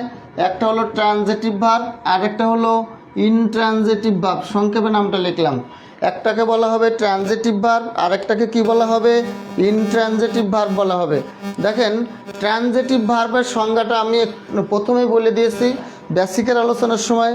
সেটা হলো যে ভার্বকে কি বা কাকে দ্বারা প্রশ্ন করে উত্তর হিসেবে অবজেক্ট পাওয়া গেলে যে সেই ভার্বটাকে বলা হবে ট্রানজিটিভ ভার্ব। অর্থাৎ যে ভার্বকে আপনি কি বা কাকে দিয়ে প্রশ্ন করে অবজেক্ট পাচ্ছেন, ওই ভার্বটাকে ট্রানজিটিভ ভার্ব। আর যে ভার্বকে কি বা কাকে দিয়ে প্রশ্ন করে অবজেক্ট পাচ্ছেন না, কিন্তু কোথায়, কখন, কেন, কতবার, কোন শর্তে, এই জাতীয় প্রশ্নগুলো করে যদি উত্তর পাওয়া যায়, তাহলে সেই উত্তরটার নাম হয় অ্যাডভার্ব। তাহলে ইনট্রানজিটিভ ভার্বের পরে অ্যাডভার্ব বসে, অথবা কোনো ভার্বের পরে যদি কোনো ওয়ার্ড আর নাও থাকে, ভার্বের পরে ফাঁকা থাকে, তাহলে ধরে নেবেন ওইটা একটা ইনট্রানজিটিভ ভার্ব। হ্যাঁ, তাহলে আমরা পরীক্ষায় এসেছে, বিসিএস বা বিভিন্ন পরীক্ষায়, নিবন্ধন বা প্রাইমারি নন ক্যাডার পরীক্ষায় এসেছে এমন কয়েকটা ট্রানজিটিভ ইনট্রানজিটিভ ভার্ব। আমরা উদাহরণগুলো একটু লিখে আমরা একটু ফাইন্ড আউট করার চেষ্টা করি।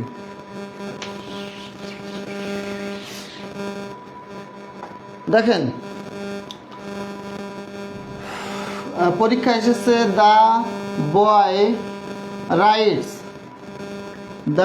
Rights a letter. The boy writes a কি?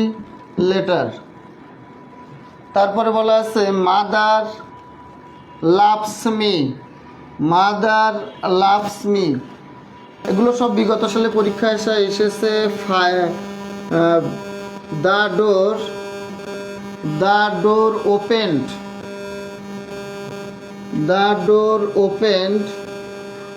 অটোমেটিক্যালি।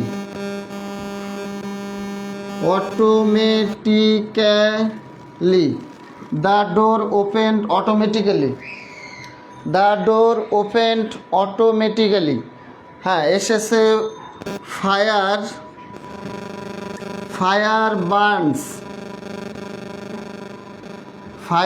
বার্নস। এগুলো সব বিগত সালে আশা করছেন। বলা আছে mother loves.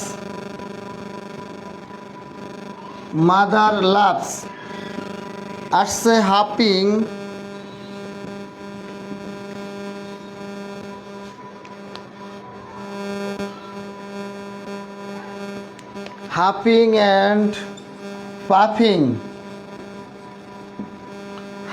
and puffing. We arrived at the classroom.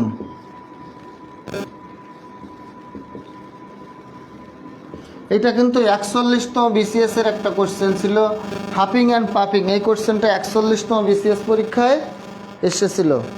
Huffing and puffing এই কোশ্চেনটা কিন্তু 41তম বিসিএস এর একটা প্রশ্ন ছিল। এখন এই যে সবগুলো প্রশ্ন কিন্তু বিগত সালে কোনো না কোনো পরীক্ষাতে এসেছে। আমরা এই কোশ্চেনগুলো এখন একটু দেখার চেষ্টা করব যে এই কোশ্চেনগুলো যে ভার্ব এটা কি ট্রানজিটিভ নাকি ইনট্রানজিটিভ। দেখেন আমরা একটু খেয়াল করি, সেটা হলো দ্য বয় রাইটস। আমরা প্রশ্ন করব কি বা কাকে দিয়ে, যে দ্য বয় বালকটি কি লেখে, বালকটি একটি চিঠি লেখে। বালকটি কি লেখে? একটি চিঠি লেখে। তাহলে কি বা কাকে দিয়ে প্রশ্ন করছি, এই অবজেক্ট পেয়েছি, আর অবজেক্ট পেলে তার আগে যে ভার্বটা হয় সেটা হয় ট্রানজিটিভ ভার্ব। অর্থাৎ যে ভার্বের অবজেক্ট থাকে সেই ভার্বকে কি বলা হয়? ইনট্রানজিটিভ ভার্ব বলা হয়। সাউন্ডে সমস্যা করছে, এটা কি আগের কথা না এখনকার কথা? সাউন্ডে কি আসলে সমস্যা করছে সবাই নাকি? সবাই একটু কমেন্ট করেন যে আসলে সবাই সমস্যা হচ্ছে কিনা। বলেন the boy writes a letter, mother loves me, মা আমাকে ভালোবাসে। বলেন, প্রশ্ন করেন মা কাকে ভালোবাসে? মা আমাকে ভালোবাসে। তাহলে কি বা কাকে দিয়ে প্রশ্ন করলে সেই অবজেক্ট, আর কোন ভার্বের অবজেক্ট থাকে? ট্রানজিটিভ ভার্বের।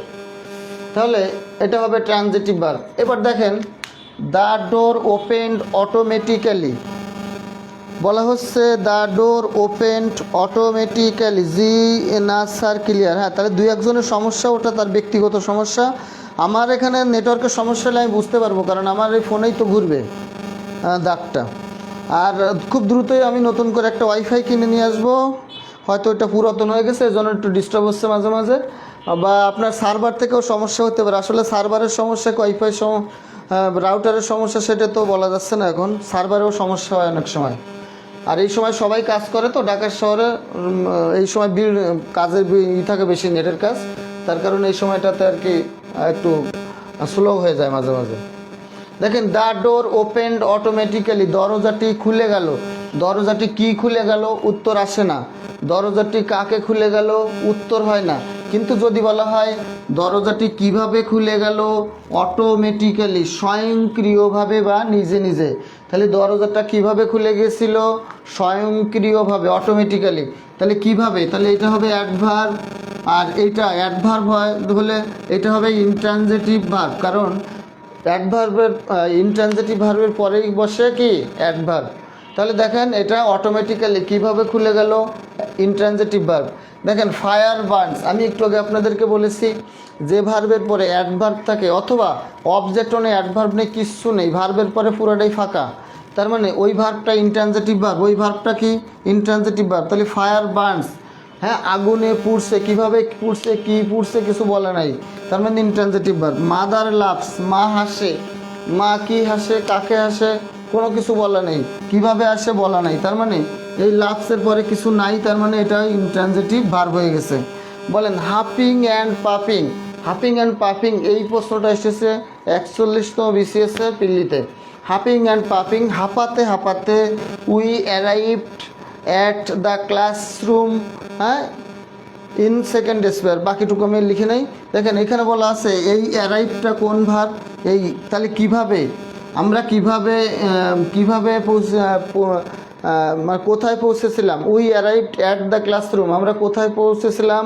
ক্লাসরুমে পৌঁছেছিলাম। তাহলে কি বা কাকে দিয়ে প্রশ্ন করলে উত্তর পাওয়া যায় না, কিন্তু কোথায় দিয়ে প্রশ্ন করে উত্তর পাচ্ছি, তার মানে এই অ্যারাইভটা এখানে ইনট্রানজিটিভ ভার্ব। বলেন ট্রানজিটিভ ইনট্রানজিটিভ সবাই বুঝছেন কিনা? সবাই একটু সবাই যারা যুক্ত আছেন একটু কমেন্ট করেন যে বুঝছেন কি বোঝেন নাই, শুধু সেটা একটু বলেন। সবাই একটু কমেন্ট করে শুধু বলেন যে এই ট্রানজিটিভ ইনট্রানজিটিভটা আপনারা বুঝছেন কিনা। সবাই একটু কমেন্ট করে বলেন যে ট্রানজিটিভ ইনট্রানজিটিভ আপনারা বুঝেছেন কিনা। হ্যাঁ, যদি না বুঝেন সেটাও বলবেন, বুঝলেও বলবেন। হ্যাঁ, সবাই একটু কমেন্ট করবেন ট্রানজিটিভ ইনট্রানজিটিভ বুঝছেন কিনা। এটা রিটেনও যেমন কাজে লাগে, পিলিতেও তেমনি কাজে লাগে। খুব ইম্পর্ট্যান্ট এই টপিকটা, কারণ ভার্বের তুলনা অন্য কোনো পার্টস অফ স্পিচের সাথে হবে না। ভার্ব হচ্ছে মেইন, অর্থাৎ সবথেকে গুরুত্বপূর্ণ পার্টস অফ স্পিচটা হলো ভার্ব। বুঝতে পেরেছেন? হ্যাঁ, এরপরে আমরা ফাইনিট ভার্বের পার্টে আমরা আলোচনা করব না। আমাদের যে মেইন আকর্ষণ নন ফাইনিট ভার্ব, এবং বাংলাদেশের বেশিরভাগ সমস্যা হচ্ছে জেরান্ড পার্টিসিপল নিয়ে আমরা ওই বিষয়টা যাব। তাহলে আমরা ফাইনিট ভার্বে আর আলোচনা করছি না, ফাইনিট ভার্ব আরও কয়েকটা ভার্ব অতিরিক্ত আছে, ওগুলো পরে আলোচনা হবে। এখন আমরা চলে যাব নন ফাইনিট ভার্ব। সবাই একটু খেয়াল করেন, সেই জেরান্ড পার্টিসিপলের পার্টে কিন্তু আমরা চলে এসেছি। দেখেন নন ফাইনিট ভার্ব, নন ফাইনিট ভার্বের সংজ্ঞাটা আমি আপনাদেরকে কি বলেছিলাম, যে ভার্ব দ্বারা কি করা যায়, টেন্স চেনা যায় না এবং সাবজেক্টে নাম্বার পার্সন অনুযায়ী যে ভার্বের কি করা হয় না, যে ভার্বের রূপ পরিবর্তন হয় না, তাকে কি বলা হবে, নন ফাইনিট ভার্ব। সেটা কি, কোন ভার্ব, নন ফাইনিট ভার্ব। এখন নন ফাইনিট ভার্ব কত প্রকার, নন ফাইনিট ভার্ব 3 প্রকার। নন ফাইনিট ভার্ব কয় প্রকার, 3 প্রকার। কি কি দেখেন এইখানে আইজিপি, আইজিপি মানে হলো ইন্সপেক্টর জেনারেল অফ পুলিশ। আইজিপিতে কি হয়, পুলিশের সর্বোচ্চ পদ, পুলিশের সবচেয়ে বড় পদ হলো IGP, inspector general of police. কিন্তু এইখানে আমরা ইন্সপেক্টর জেনারেল অফ পুলিশ পড়বো জিকেতে, জিকেতে যদি আসে ফুল মিনিং কি, তাহলে ইন্সপেক্টর জেনারেল অফ পুলিশ। কিন্তু এখানে হলো আইতে ইনফিনিটিভ, আইতে কি ইনফিনিটিভ, জিতে কি জেরান্ড, জিতে কি হবে জেরান্ড, আর পিতে হবে পার্টিসিপল, পিতে কি হবে পার্টিসিপল। তাহলে আইজিপি তার মানে ইনফিনিটিভ জেরান্ড আর কি পার্টিসিপল। তাহলে নন ফাইনিট ভার্ব কয় প্রকার, 3 প্রকার। একটা হলো ইনফিনিটিভ, আরেকটা কি জেরান্ড, আরেকটা কি পার্টিসিপল। সংক্ষেপে দেখেন, ইনফিনিটিভ মানে হচ্ছে 2 প্লাস ভার্বের বেস ফর্ম। ইনফিনিটিভ মানে কোনটা, 2 প্লাস ভার্বের বেস ফর্ম। আর জেরান্ড কোনটা, জেরান্ড হলো ভার্বের সাথে আইএনজি যোগ, জেরান্ড হলো কি ভার্বের সাথে আইএনজি যোগ। আবার পার্টিসিপল কিন্তু 3 প্রকার। একটা হলো ভার্বের সাথে আইএনজি যুক্ত পার্টিসিপল হয়, আবার ভার্বের V3 ফর্মটাও পার্টিসিপল হয়, আবার ভার্বের হ্যাভিং প্লাস V3 সেটাও কিন্তু পার্টিসিপল হয়। তার মানে পার্টিসিপল 3 প্রকার। পার্টিসিপল কয় প্রকার, 3 প্রকার। হ্যাঁ, আমি ডিটেলস আলোচনা করব, সমস্যা নাই। তাহলে ইনফিনিটিভ 2 প্লাস ভার্বের বেস ফর্ম, জেরান্ড ভার্বের সাথে আইএনজি যোগ, পার্টিসিপল ভার্বের সাথে আইএনজি যোগ করলে প্রেজেন্ট পার্টিসিপল, ভার্বের শুধুমাত্র V3 ফর্মটাকে বলা হয় পাস্ট পার্টিসিপল, অর্থাৎ দ্বিতীয় প্রকার। আর থার্ড প্রকার হলো কি পারফেক্ট পার্টিসিপল, যেটা হলো হ্যাভিং প্লাস V3। আমি সবগুলো এখন ডিটেলস আলোচনা করব। হ্যাঁ, সবাই আপনারা একটু শেয়ার করেন, এই সময়টা ক্লাসটা একটু সবাই শেয়ার করেন। আমরা এখন নন ফাইনিটের গুরুত্বপূর্ণ বিষয়টা আলোচনা করব, সবাই একটু শেয়ার করেন। হ্যাঁ, আমরা নন ফাইনিট ভার্বের প্রথমটা আলোচনা করব ইনফিনিটিভ। ইনফিনিটিভ থেকে আমাদের প্রশ্ন খুব বেশি আসে না, কিন্তু তারপরে আমাদেরকে একটু শিখতে হবে ইনফিনিটিভটা। ইনফিনিটিভ হচ্ছে যেমন to err is human, to err is human, to err is কি human, to err is human. এই যে টু আর, এটা হলো ইনফিনিটিভ।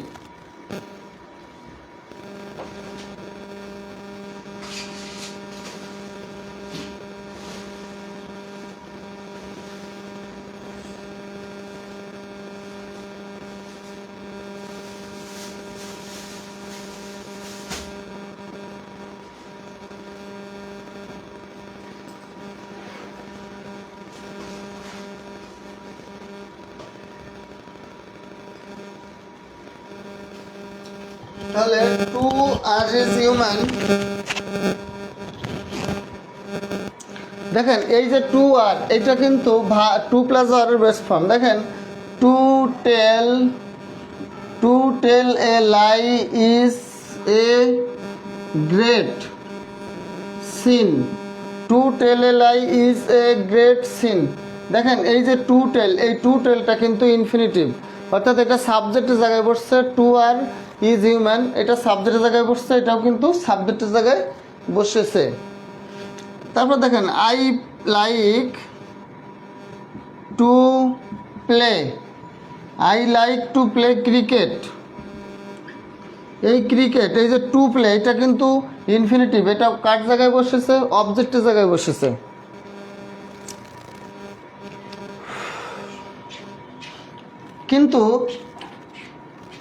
কিছু ভার্ব আছে যে ভার্বগুলোর পরে কিন্তু ইনফিনিটিভ হবে, নাম হবে ইনফিনিটিভ, কিন্তু এরপরে কি হবে না, টু বসানো যাবে না। যেমন সি ওয়াস ক্যাশ,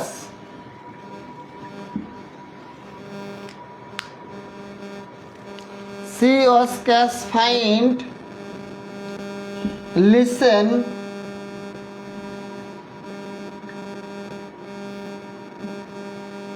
লিসেন হ্যাঁ লিসেন। এই ভার্বগুলোর পরে সাধারণত কি হয় না, ইনফিনিটিভ নাম হবে কিন্তু ভার্বের সাথে টু যুক্ত হবে না, এগুলোকে বলা হয় বেয়ার ইনফিনিটিভ। এগুলোকে কি বলা হয়, বেয়ার ইনফিনিটিভ। এবং সকল মোডাল এর সাথে কি আসবে, সকল মোডাল অক্সিলারি ভার্ব, সকল মোডাল অক্সিলারি ভার্ব, সকল মোডাল অক্সিলারি ভার্ব।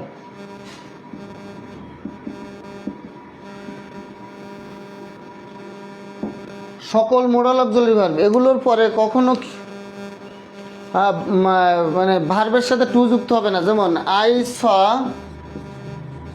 হিম গো, এটা একবার পরীক্ষায় এসেছিল, অপশনে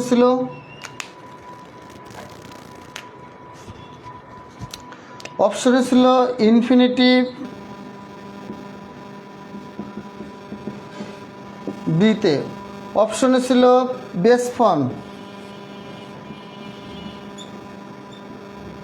তাহলে এখানে অ্যান্সারটা কি হবে, দেখেন সি একটা ভার্ব আর পাস্ট ফর্ম হচ্ছে স, এরপরে গো বসেছে। এখন এই ভার্বটা কিন্তু আপনি বেস ফর্ম বলতে পারবেন না, এটা হবে ইনফিনিটিভ, কারণ এই সি বা স ভার্বের পরে ভার্বের সাথে কখনো টু যুক্ত হয় না, অর্থাৎ ইনফিনিটিভ হবে।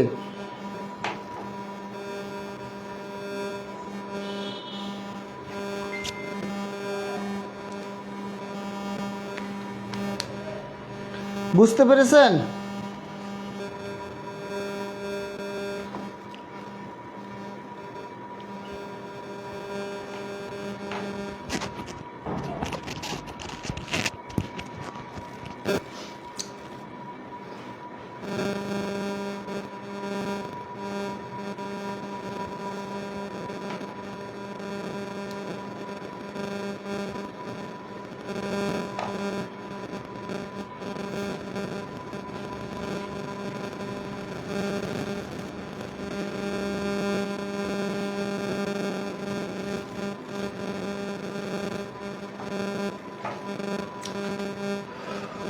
দেখেন এরপর আমরা জেরান্ড পড়ব।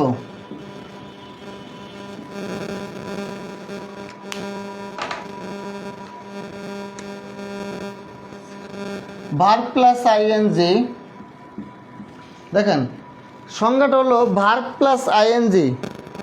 সাউন্ড প্রবলেম, একটু সাউন্ড এত পরিমাণে প্রবলেম হলে কি হয়, ভার্বের সাথে আইএনজি যুক্ত হলে ওই ওয়ার্ডটা যদি নাউন এবং ভার্বের মতো কাজ করে তখন সেটাকে বলা হয় জেরান্ড। ভার্বের সাথে আইএনজি যুক্ত হয়ে সেটা ভার্ব এবং নাউনের কাজ করলে সেটাকে বলা হবে কি, জেরান্ড।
তাহলে ভার্বের সাথে আইএনজি যুক্ত হয়ে সেটা যদি কিসের মতো কাজ করে, সেটা যদি নাউন এবং ভার্বের মতো কাজ করে তাকে বলা হয় জেরান্ড। দেখেন তাহলে কার মতো কাজ করবে, নাউন প্লাস ভার্ব, নাউন আর ভার্বের মতো কাজ করলে সেটার নাম হয়ে যাবে কি,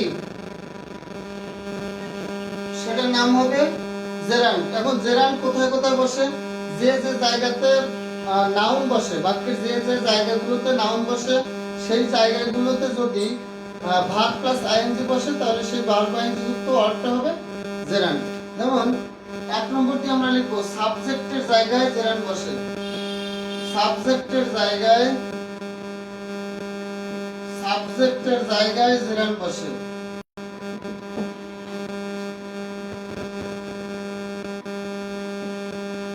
সাবজেক্টের জায়গায় জেরান্ড বসে, যেমন reading, reading, reading is an excellent habit, reading is an excellent habit. দেখেন এই যে রিড ভার্ব প্লাস আইএনজি, এই ভার্ব প্লাস আইএনজি যদি সেন্টেন্সের সাবজেক্টের জায়গায় বসছে বা সাবজেক্টের জায়গায় বসার কারণে এটা কিন্তু নাউনের জায়গায় বসছে, নাউনের জায়গায় বসলে নাউনের মতো বা ভার্বের মতো করে কাজ করলে তার নাম হয় কি, জেরান্ড। আমি যদি বলি swimming, swimming is an excellent, swimming is a good exercise, এগুলো সব পরীক্ষায় এসেছে। Swimming is a good exercise, দেখেন সুইম প্লাস আইএনজি অর্থাৎ ভার্বের সাথে আইএনজি যুক্ত এই ওয়ার্ডটার নাম কি হয়েছে, এই ওয়ার্ডটা হয়েছে gerund. Swimming is a good exercise. একটা মার্কার, নতুন মার্কার ছিল কিন্তু মার্কারটা যে কই গেল।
দেখেন swimming is a good exercise, তারপরে walking, walking is good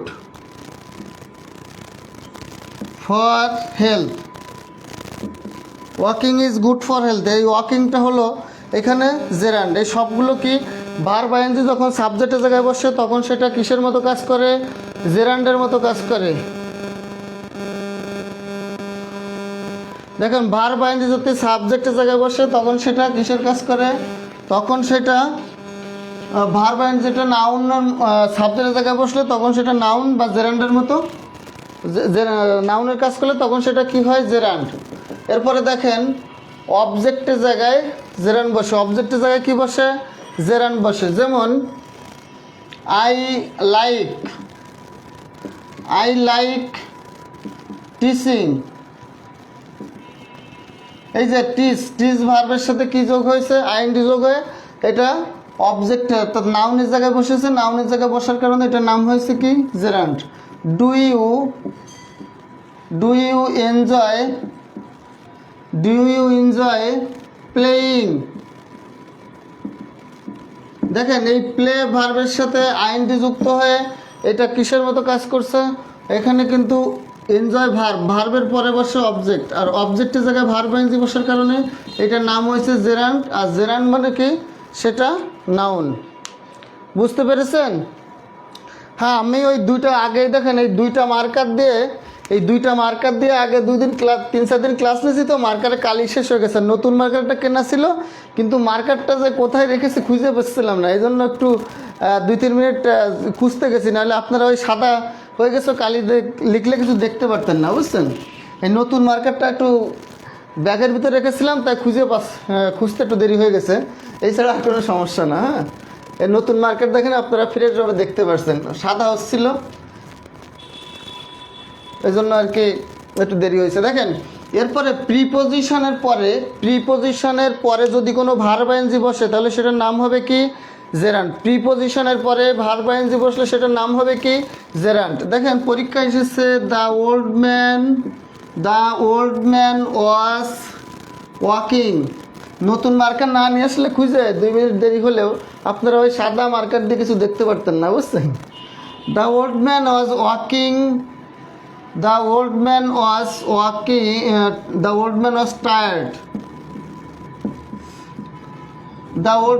tired of. দেখেন প্রিপোজিশন অফের পরে যদি ভার্ব আইএনজি বসে ওয়াকিং, ওয়াক প্লাস আইএনজি, তাহলে এটার নাম হবে কি জেরান্ড। এটার নাম হবে কি জেরান্ড।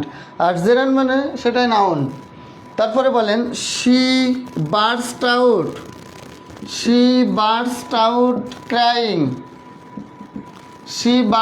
ক্রাইং। দেখেন এই যে বার্স্ট আউট একটা প্রিপোজিশন, এরপরে ভার্ব আইএনজি বসেছে ক্রাই প্লাস আইএনজি, ক্রাইং, এইটার নাম হবে কি জেরান্ড। বুঝতে পারছেন কিনা একটু বলেন? হ্যাঁ, বাসায় একটু প্রবলেম হচ্ছে না, আসলে আপু প্রবলেম হয়নি, এই মার্কার দুইটা কালি শেষ 2-3 দিন ক্লাস নিচ্ছি, তো নতুন মার্কারটা খুঁজতে গেছিলাম। দেখেন শি বার্স্ট আউট কি ক্রাইং, এই ক্রাইংটা হচ্ছে জেরান্ড। এরপরে দেখেন শি ইজ গুড অ্যাট কি বলেন পেইন্টিং। এই যে পেইন্ট প্লাস আইএনজি প্রিপোজিশনের পরে ভার্ব আইএনজি বসলে সেটার নাম কি হবে জেরান্ড। দেখেন এগুলো সব বিগত সালে করছেন। তাহলে the old man was tired of walking, of প্রিপোজিশনের পরে ওয়াক প্লাস আইএনজি ওয়াকিং, এটা কিন্তু একটা gerund. She burst out cry plus ING crying, এই আউটের পরে ক্রাইং, এটা কিন্তু gerund.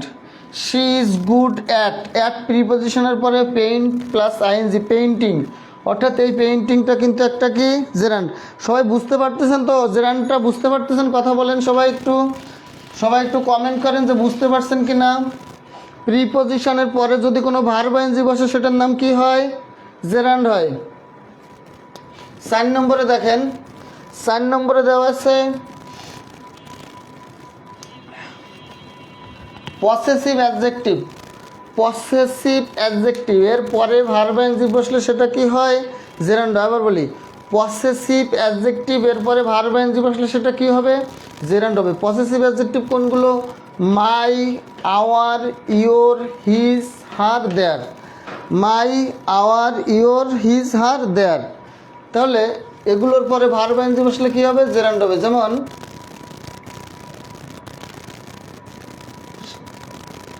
he insisted on my, এই মাইটা হচ্ছে পসেসিভ অ্যাডজেক্টিভ, এরপরে যে go plus ING going, he insisted on my going there, এই যে গোয়িং, এই গোয়িংটা জেরান্ড, কারণ পসেসিভ অ্যাডজেক্টিভের পরে যদি কোনো ভার্ব আইএনজি বসলে সেই ভার্ব আইএনজিটির নাম কি হবে জেরান্ড হবে। কথা বুঝতে পেরেছেন? তাহলে পসেসিভ অ্যাডজেক্টিভের পরে ভার্ব আইএনজি বসলে কি হবে জেরান্ড হবে।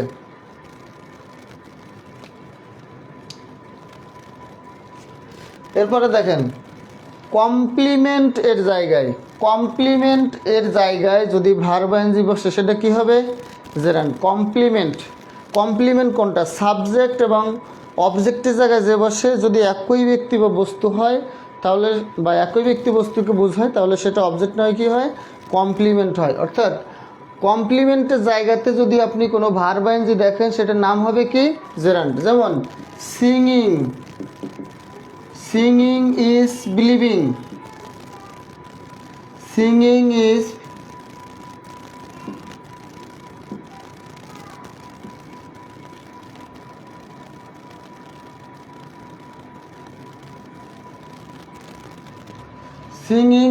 বিলিভিং। এই সিঙ্গিংটা সাবজেক্ট হিসেবে জেরান্ড, আর এই বিলিভিংটাও কিন্তু জেরান্ড। তার মানে এই বাক্যে সিঙ্গিংও জেরান্ড, বিলিভিংও কি? জেরান্ড। এটা সাবজেক্ট হিসেবে জেরান্ড আর এটাও কমপ্লিমেন্ট হিসেবে জেরান্ড। তাহলে খেয়াল করেন, জেরান্ডে আমি 5টা জায়গায় ভার্ব আইএনজি বসলে দেখিয়েছি। এই 5টা জায়গায় ভার্ব আইএনজি বসলে কি হয়? জেরান্ড হয়। যেমন সাবজেক্টের জায়গায় যদি ভার্ব আইএনজি বসে সেটার নাম কি হবে? জেরান্ড হবে। সাবজেক্টের জায়গায় ভার্ব আইএনজি বসলে কি হবে? জেরান্ড হবে। অবজেক্টের জায়গায় যদি ভার্ব আইএনজি বসে সেটা কি হবে? জেরান্ড হবে। কমপ্লিমেন্টের জায়গায় যদি ভার্ব আইএনজি বসে সেটা কি হবে? জেরান্ড হবে। প্রিপোজিশনের পরে যদি ভার্ব আইএনজি বসে সেটা জেরান্ড হবে, এবং পসেসিভ অ্যাডজেক্টিভের পরে ভার্ব আইএনজি বসলে সেটা জেরান্ড হবে। আপনারা কি বুঝতে পারছেন কথাগুলো? বলেন তো একটু সবাই, বুঝতে পারছেন কি না? আবারও নেটওয়ার্ক প্রবলেম। আরে কপাল, আজকে কপালটা পুরো মন্দ। নেটওয়ার্কে এত ঝামেলা করতেছে কেন আজকে? তাহলে 5টা জায়গায় ভার্ব আইএনজি বসলে জেরান্ড হয় আমরা দেখিয়েছি। আপনারা বুঝতে পারছেন কিনা একটু বলেন। সবাই একটু কমেন্ট করেন যে বুঝতে পেরেছেন কিনা। 5টা জায়গায় ভার্ব আইএনজি বসলে জেরান্ড হয় আমি বলেছি। সাবজেক্টের জায়গায় ভার্ব আইএনজি বসলে কি হয়? জেরান্ড হয়। অবজেক্টের জায়গায় ভার্ব আইএনজি বসলে কি হবে? জেরান্ড হবে। প্রিপোজিশনের পরে ভার্ব আইএনজি বসলে জেরান্ড হবে। কমপ্লিমেন্টের জায়গায় ভার্ব আইএনজি বসলে জেরান্ড হবে, এবং পসেসিভ অ্যাডজেক্টিভের পরে ভার্ব আইএনজি বসলে কি হবে? জেরান্ড হবে। বুঝতে পেরেছেন তো এগুলো সবাই?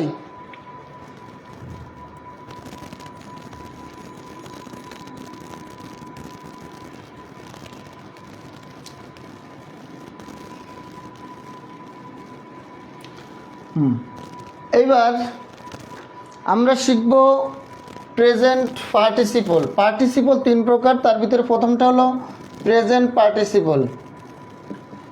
প্রেজেন্ট পার্টিসিপল এটার সংজ্ঞা হলো ভার্বের সাথে আইএনজি যুক্ত হয়ে সেই ভার্ব আইএনজি যুক্ত ওয়ার্ডটা যদি অ্যাডজেক্টিভ প্লাস ভার্বের মতো কাজ করে তখন সেটা হয় কি?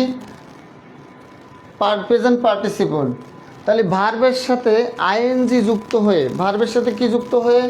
ভার্বের সাথে আইএনজি যুক্ত হয়ে যদি সেই ওয়ার্ডটা অ্যাডজেক্টিভ অথবা ভার্বের মতো কাজ করে তখন সেটার নাম হয় প্রেজেন্ট পার্টিসিপল। আর ভার্বের সাথে আইএনজি যুক্ত হয়ে যদি ভার্ব এবং নাউনের মতো কাজ করে তার নাম হয় জেরান্ড। আবার বলি, ভার্বের সাথে আইএনজি যুক্ত হয়ে ওই ওয়ার্ডটা যদি নাউন এবং ভার্বের মতো কাজ করে তাহলে তার নাম হবে জেরান্ড। আর ভার্বের সাথে আইএনজি যুক্ত হয়ে ওই ওয়ার্ডটা যদি অ্যাডজেক্টিভ এবং ভার্বের মতো কাজ করে তখন সেটা হয় প্রেজেন্ট পার্টিসিপল। তাহলে জেরান্ড মূলত নাউনের মতো কাজ করে, আর অ্যাডজেক্টিভ মূলত প্রেজেন্ট পার্টিসিপলের প্রেজেন্ট পার্টিসিপল মূলত অ্যাডজেক্টিভের কাজ করে। তাহলে আবার বলি, জেরান্ড মূলত নাউনের কাজ করে, প্রেজেন্ট পার্টিসিপল মূলত অ্যাডজেক্টিভের কাজ করে। এখন একবার পরীক্ষায় এসেছিল এ জেরান্ড ইজ ড্যাশ, তখন অপশনে ছিল নাউন প্লাস প্রোনাউন, অপশনে ছিল নাউন প্লাস ভার্ব, অপশনে ছিল অ্যাডজেক্টিভ প্লাস ভার্ব, অপশনে ছিল প্রোনাউন প্লাস ভার্ব। এই জন্য আমাদেরকে এই অ্যাডজেক্টিভ এবং ভার্ব, নাউন এবং ভার্ব দুইটা শিখতে হয়। কারণ জেরান্ড কার মতো কাজ করে? নাউন এবং ভার্বের মতো। জেরান্ড কার মতো কাজ করে? নাউন এবং ভার্বের মতো। আর প্রেজেন্ট পার্টিসিপল কিসের মতো কাজ করে? অ্যাডজেক্টিভ এবং ভার্ব। প্রেজেন্ট পার্টিসিপল কিসের মতো কাজ করে? অ্যাডজেক্টিভ এবং ভার্বের মতো করে কাজ করে। এখন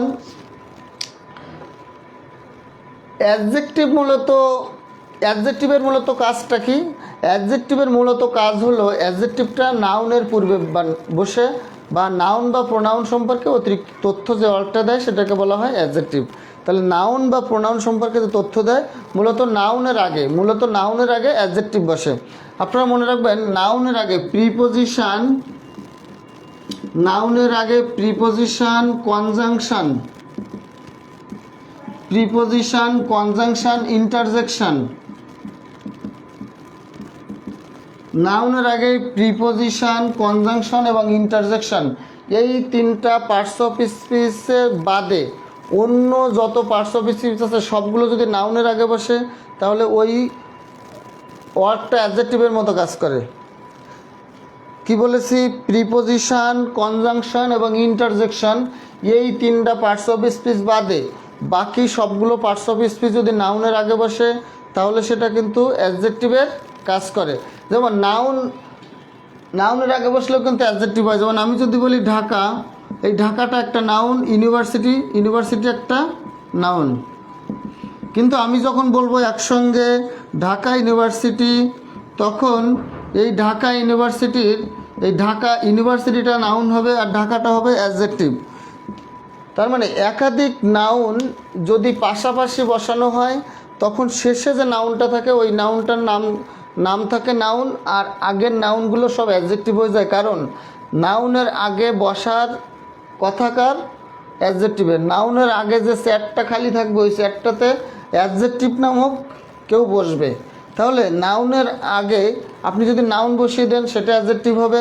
এই নাউনের এই চেয়ার, ধরেন এই চেয়ারটা কার? এই চেয়ারটা হলো অ্যাডজেক্টিভের জন্য। এখানে একটা চেয়ার আছে মনে করেন, এখানে একটা চেয়ার আছে, এখানে একটা ধরেন মানুষ বসবে, এখানে একজন মানুষ বসবে চেয়ারে। তাহলে এই নাউনের আগে একটা চেয়ার খালি আছে, এই চেয়ারে একজন মানুষ বসবে যার নাম হবে অ্যাডজেক্টিভ। তাহলে এই চেয়ারের যদি আপনি একটা নাউন বসিয়ে দেন তাহলে তার নাম হবে অ্যাডজেক্টিভ। এই চেয়ারে যদি প্রোনাউন বসিয়ে দেন তাহলে সেই প্রোনাউনটার নাম হবে অ্যাডজেক্টিভ। এই চেয়ারে যদি একটা আর্টিকেলকে বসিয়ে দেন সে আর্টিকেলের নাম হবে অ্যাডজেক্টিভ। এই চেয়ারে যদি একটা ডিটারমিনারকে বসিয়ে দেন তাহলে সেই ডিটারমিনারটার নাম হবে অ্যাডজেক্টিভ। পার্টিসিপল বসিয়ে দেন, পার্টিসিপলের নাম হবে কি? অ্যাডজেক্টিভ। তার মানে নাউনের আগের চেয়ারটা শুধুমাত্র অ্যাডজেক্টিভের জন্য বরাদ্দ, এবং এই অ্যাডজেক্টিভটা সেখানে শুধু অ্যাডজেক্টিভ না, এখানে যে কোনো ওয়ার্ড সেটা প্রিপোজিশন, কনজাংশন এবং ইন্টারজেকশন বাদে বাকি যতগুলো পার্টস অফ স্পিচ আছে সবগুলো যদি নাউনের আগে বসে যায় তখন তার নাম হয়ে যায় কি? অ্যাডজেক্টিভ। কথা কি বুঝতে পেরেছেন? তাহলে নাউনের আগে যদি ভার্ব আইএনজি বসে তাহলে সেটা কি হয়? অ্যাডজেক্টিভ হয়। আমরা কয়েকটা উদাহরণ দেখি। Look at the flying bird. Look at the flying bird. Go and catch the falling star. তাহলে এই যে ফলিং বলেন নাউন, এই নাউনের আগে কি বসছে? ভার্ব আইএনজি, ফ্লাইয়ের সাথে আইএনজি যোগ হয়েছে ফ্লাইং। তাহলে নাউনের সাথে ফ্লাইং ভার্ব আইএনজি যুক্ত হওয়ার কারণে এই ফ্লাইংটা কোন পার্টস অফ স্পিচ? এটা কিন্তু প্রেজেন্ট পার্টিসিপল, সংক্ষেপে পিপি লিখলাম। Go and catch the falling star, star একটা নাউন, এই নাউনের আগের ভার্ব আইএনজিটা কি? Present participle. তাহলে নাউনের আগে যদি কোনো ভার্ব আইএনজি বসে তাহলে সেটার নাম কি হবে? Present participle. আমার কথা কি শোনা যাচ্ছে? সবাই একটু বলেন তো আমার কথা শোনা যাচ্ছে কিনা? নাউনের আগে যদি কোনো ভার্ব আইএনজি বসে তাহলে সেটার নাম হবে কি? প্রেজেন্ট পার্টিসিপল বা অ্যাডজেক্টিভ। তাহলে নাউনের আগে বসার কথা কার? অ্যাডজেক্টিভের। তাহলে নাউনের আগে ভার্ব আইএনজি বসলে তার নাম কি হয়? অ্যাডজেক্টিভ হয়। কিন্তু সমস্যা হচ্ছে একটা, নাউনের আগে ভার্ব আইএনজি বসলে শুধুমাত্র প্রেজেন্ট পার্টিসিপল হয় তা না, নাউনের আগে ভার্ব আইএনজি বসলে সেটা কখনো কখনো জেরান্ডও হয়। তাহলে নাউনের আগে ভার্ব আইএনজি বসলে শুধুমাত্র প্রেজেন্ট পার্টিসিপল হয় না, কখনো কখনো নাউনের আগে ভার্ব আইএনজি বসলে সেটা কিন্তু জেরান্ডো হয়, এবং কখন নাউনের আগে ভার্ব আইএনজি বসলে জেরান্ড হয় আর কখন প্রেজেন্ট পার্টিসিপল হয় এটা কিন্তু আমাদের জন্য একটা বড় ধরনের সমস্যা। তাহলে আমরা সবাই একটু বোঝার চেষ্টা করি যে নাউনের আগে কখন ভার্ব আইএনজি বসলে জেরান্ড হবে এবং নাউনের আগে কখন ভার্ব আইএনজি বসলে প্রেজেন্ট পার্টিসিপল হবে। দেখেন আমরা এখানে লিখলাম জেরান্ড বিএস প্রেজেন্ট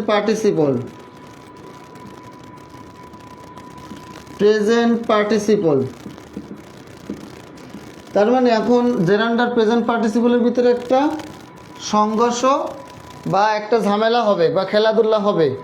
যেরকম বাংলাদেশ বিএস ইন্ডিয়া খেলা হয়, সাউথ আফ্রিকা খেলা হয়, ওই রকম জেরান্ড আর প্রেজেন্ট পার্টিসিপলের ভিতরে একটা খেলা বা সংঘর্ষ বা ঝামেলা আমরা দেখব। তাহলে go and catch the look at the flying bird, go and catch the falling star. আরও কয়েকটা বাক্য আমরা লিখি। The Nightingale,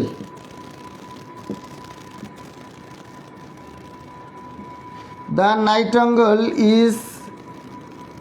nightingale is a singing bird. The nightingale is a কি singing bird. এই যে বার্ডের আগে ভার্ব আইএনজি আছে সিঙ্গিং, এগুলো সব বিগত সালে পরীক্ষায় আসা। A swimming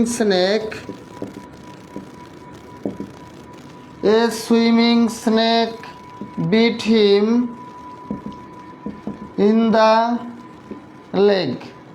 A swimming snake bit him in the leg. এই বাক্যগুলো খুব খেয়াল করবেন, কারণ এখানে জেরান্ড মাথার মধ্যে আর ঢুকছে না।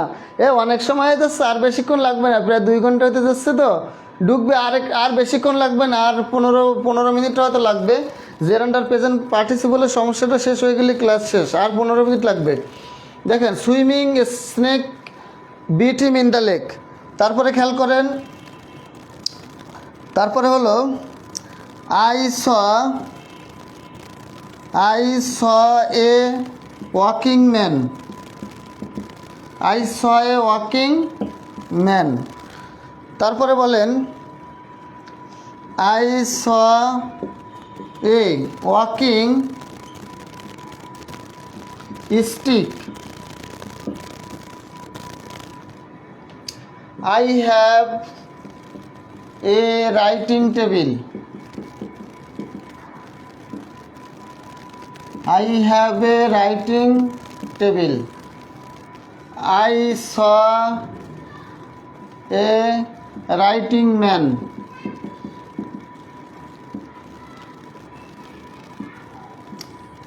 হ্যাঁ, এখন দেখেন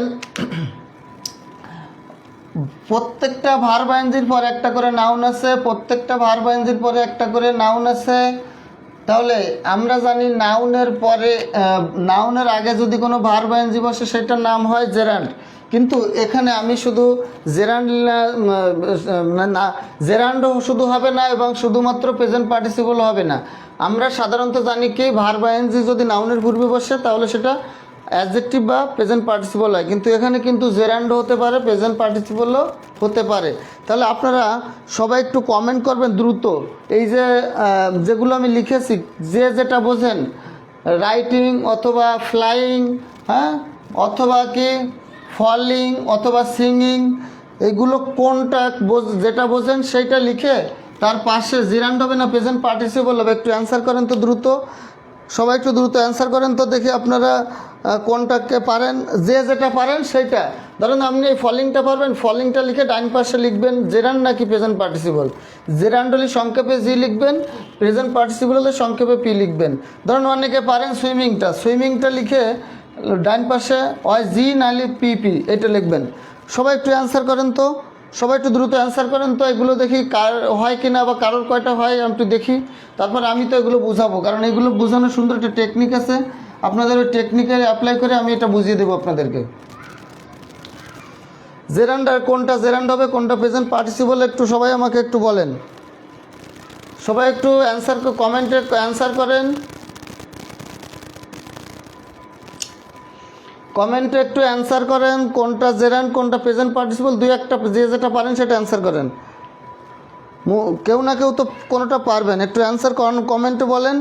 যে যেটা পারেন কমেন্টে একটু লেখেন যে কোনটা কি হবে, জেরান্ড হবে নাকি প্রেজেন্ট পার্টিসিপল হবে। যে যেটা পারেন ভার্ব আইএনজি যুক্ত যে দাগগুলো দিছি এইগুলোর ভিতরতে যে কোনোটা বলেন। হ্যাঁ, একজন ফলিং পিপি বলছে, এবং যে যেটা পারেন সে সেটা বলেন, কোনো সমস্যা নেই।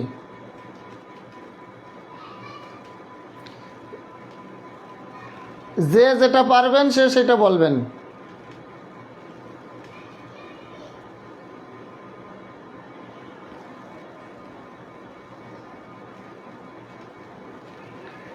যে যেটা পারবেন সে সেটা বলবেন।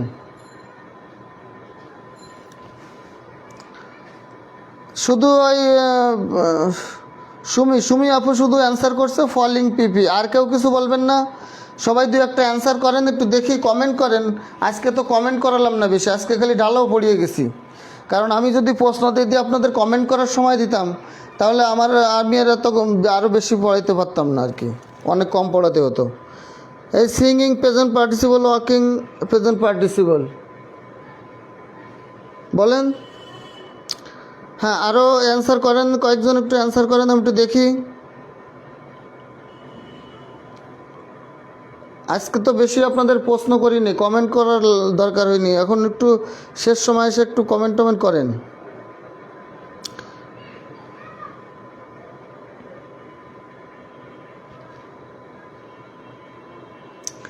আচ্ছা, আর কমেন্ট যখন করতেছেন না, একজনই করছেন, দেখেন এখন আমরা জেরান্ড আর প্রেজেন্ট পার্টিসিপল চিনব কিভাবে। আমরা দুইটা নিয়ম মনে রাখবো প্রেজেন্ট পার্টিসিপল এবং জেরান্ড চেনার জন্য। অর্থাৎ নাউনের আগে যদি ভার্ব আইএনজি থাকে সেক্ষেত্রে জেরান্ড হবে নাকি প্রেজেন্ট পার্টিসিপল হবে, এটা চেনার জন্য আমরা দুইটা কথা মনে রাখবো। সেটা হলো, প্রথম কথা হলো কাজটা যদি চলমান থাকে, অর্থাৎ মানে যে কাজটা ভার্ব আইএনজি যুক্ত অর্ডার কাজটা যদি চলমান থাকে তাহলে সেটা প্রেজেন্ট পার্টিসিপল, আর যদি কাজটা স্থির হয় তাহলে জেরান্ড। আবার বলি, ভার্ব আইএনজি যুক্ত অর্ডার কাজটা যদি চলমান থাকে তাহলে প্রেজেন্ট পার্টিসিপল, আর যদি স্থির থাকে তাহলে কি হবে, জেরান্ড। এবং ভার্ব আইএনজি যুক্ত আরেকটা নিয়ম হলো, ভার্ব আইএনজি যুক্ত অর্ডার কাজটা ওর পরে যে নাউন থাকবে ওই নাউনটা যদি নিজে করতে পারে তাহলে সেটা হবে প্রেজেন্ট পার্টিসিপল, আর নিজে করতে না পারলে কি, জেরান্ড। তাহলে ভার্ব আইএনজি যুক্ত অর্ডার কাজটা এর পরে যে নাউন থাকবে সে যদি নিজে নিজে করতে পারে তাহলে সেটা প্রেজেন্ট পার্টিসিপল, আর যদি নিজে নিজে করতে না পারে তাহলে সেটা জেরান্ড। আমার কথা কি বোঝা গেছে? আমি আবার বলছি কথাটা, ভার্ব আইএনজি যুক্ত যে ওয়ার্ডটা আছে এই ওয়ার্ডটার পর একটা নাউন থাকবে, এই নাউনটা যদি ভার্ব আইএনজি যুক্ত ওয়ার্ডের কাজটা নিজে নিজে করতে পারে তাহলে ভার্ব আইএনজি যুক্ত ওয়ার্ডটা হবে প্রেজেন্ট পার্টিসিপল, আর যদি নিজে করতে না পারে তাহলে সেটা হবে জেরান্ড। আরেকটা কথা কি বলেছি, ভার্ব আইএনজি যুক্ত ওয়ার্ডের কাজটা যদি চলমান থাকে তাহলে সেটা হবে প্রেজেন্ট পার্টিসিপল, আর কাজটা চলমান না থেকে যদি কাজটা স্থির থাকে তাহলে সেটা হয় জেরান্ড। তাহলে এইবার আমি সূত্র বলে দিয়েছি, এই সূত্র অনুযায়ী আপনারা সবাই এবার অ্যান্সার করেন প্রত্যেকটা। Number 1, number 2, number 3, number 4, number 5, number 6, number 7, number 8। Writing টাইটিং কোনো কিছু লিখবেন না, কোনো ভার্ব আইএনজি যুক্ত ওয়ার্ড লেখা লাগবে না, শুধু 1 নাম্বার দিয়ে জি নাকি পিপি, 2 নাম্বার দিয়ে জি নাকি পিপি, 3 নাম্বার দিয়ে জি নাকি পিপি, এইভাবে লেখেন। আমি নিয়মগুলো মুখে মুখে বারবার করে বলছি, আর আপনারা শুধু অ্যান্সার করতে থাকেন। 1 নাম্বার দিয়ে জি নাকি পি, জি নাকি পি এই শুধু লেখেন। 5 নাম্বার দিয়ে জি নাকি পি, কোনো ওয়ার্ড লেখা লাগবে না, শুধু জিপি লেখেন, জিপি, গ্রামীণ ফোনে জিপি। আমি আবার বলছি, সবাই খেয়াল করেন এবং অ্যান্সার করবেন সবাই। ভার্ব আইএনজি যুক্ত যে ওয়ার্ডটা আছে এর পরে একটা নাউন দেওয়া আছে, এই নাউনটা যদি ভার্ব আইএনজি যুক্ত আগের ওয়ার্ডের কাজটা নিজে করতে পারে তাহলে প্রেজেন্ট পার্টিসিপল, আর নিজে করতে না পারলে কি, জেরান্ড। কাজটা চলমান থাকলে প্রেজেন্ট পার্টিসিপল, আর কাজটা স্থির হলে কী হবে, জেরান্ড হবে। একটু অ্যান্সার করেন সবাই,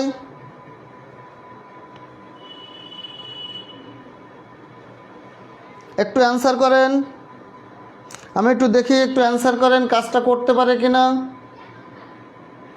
অ্যান্সার করেন সবাই,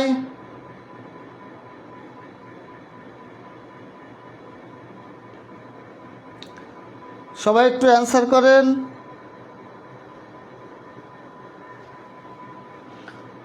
অ্যান্সার করছেন না? আচ্ছা তাহলে আমি আগে বলি, তারপরে পরে আবার কোশ্চেন দিব আপনাদের। খেয়াল করেন, সবাই একটু খেয়াল করেন এদিকে।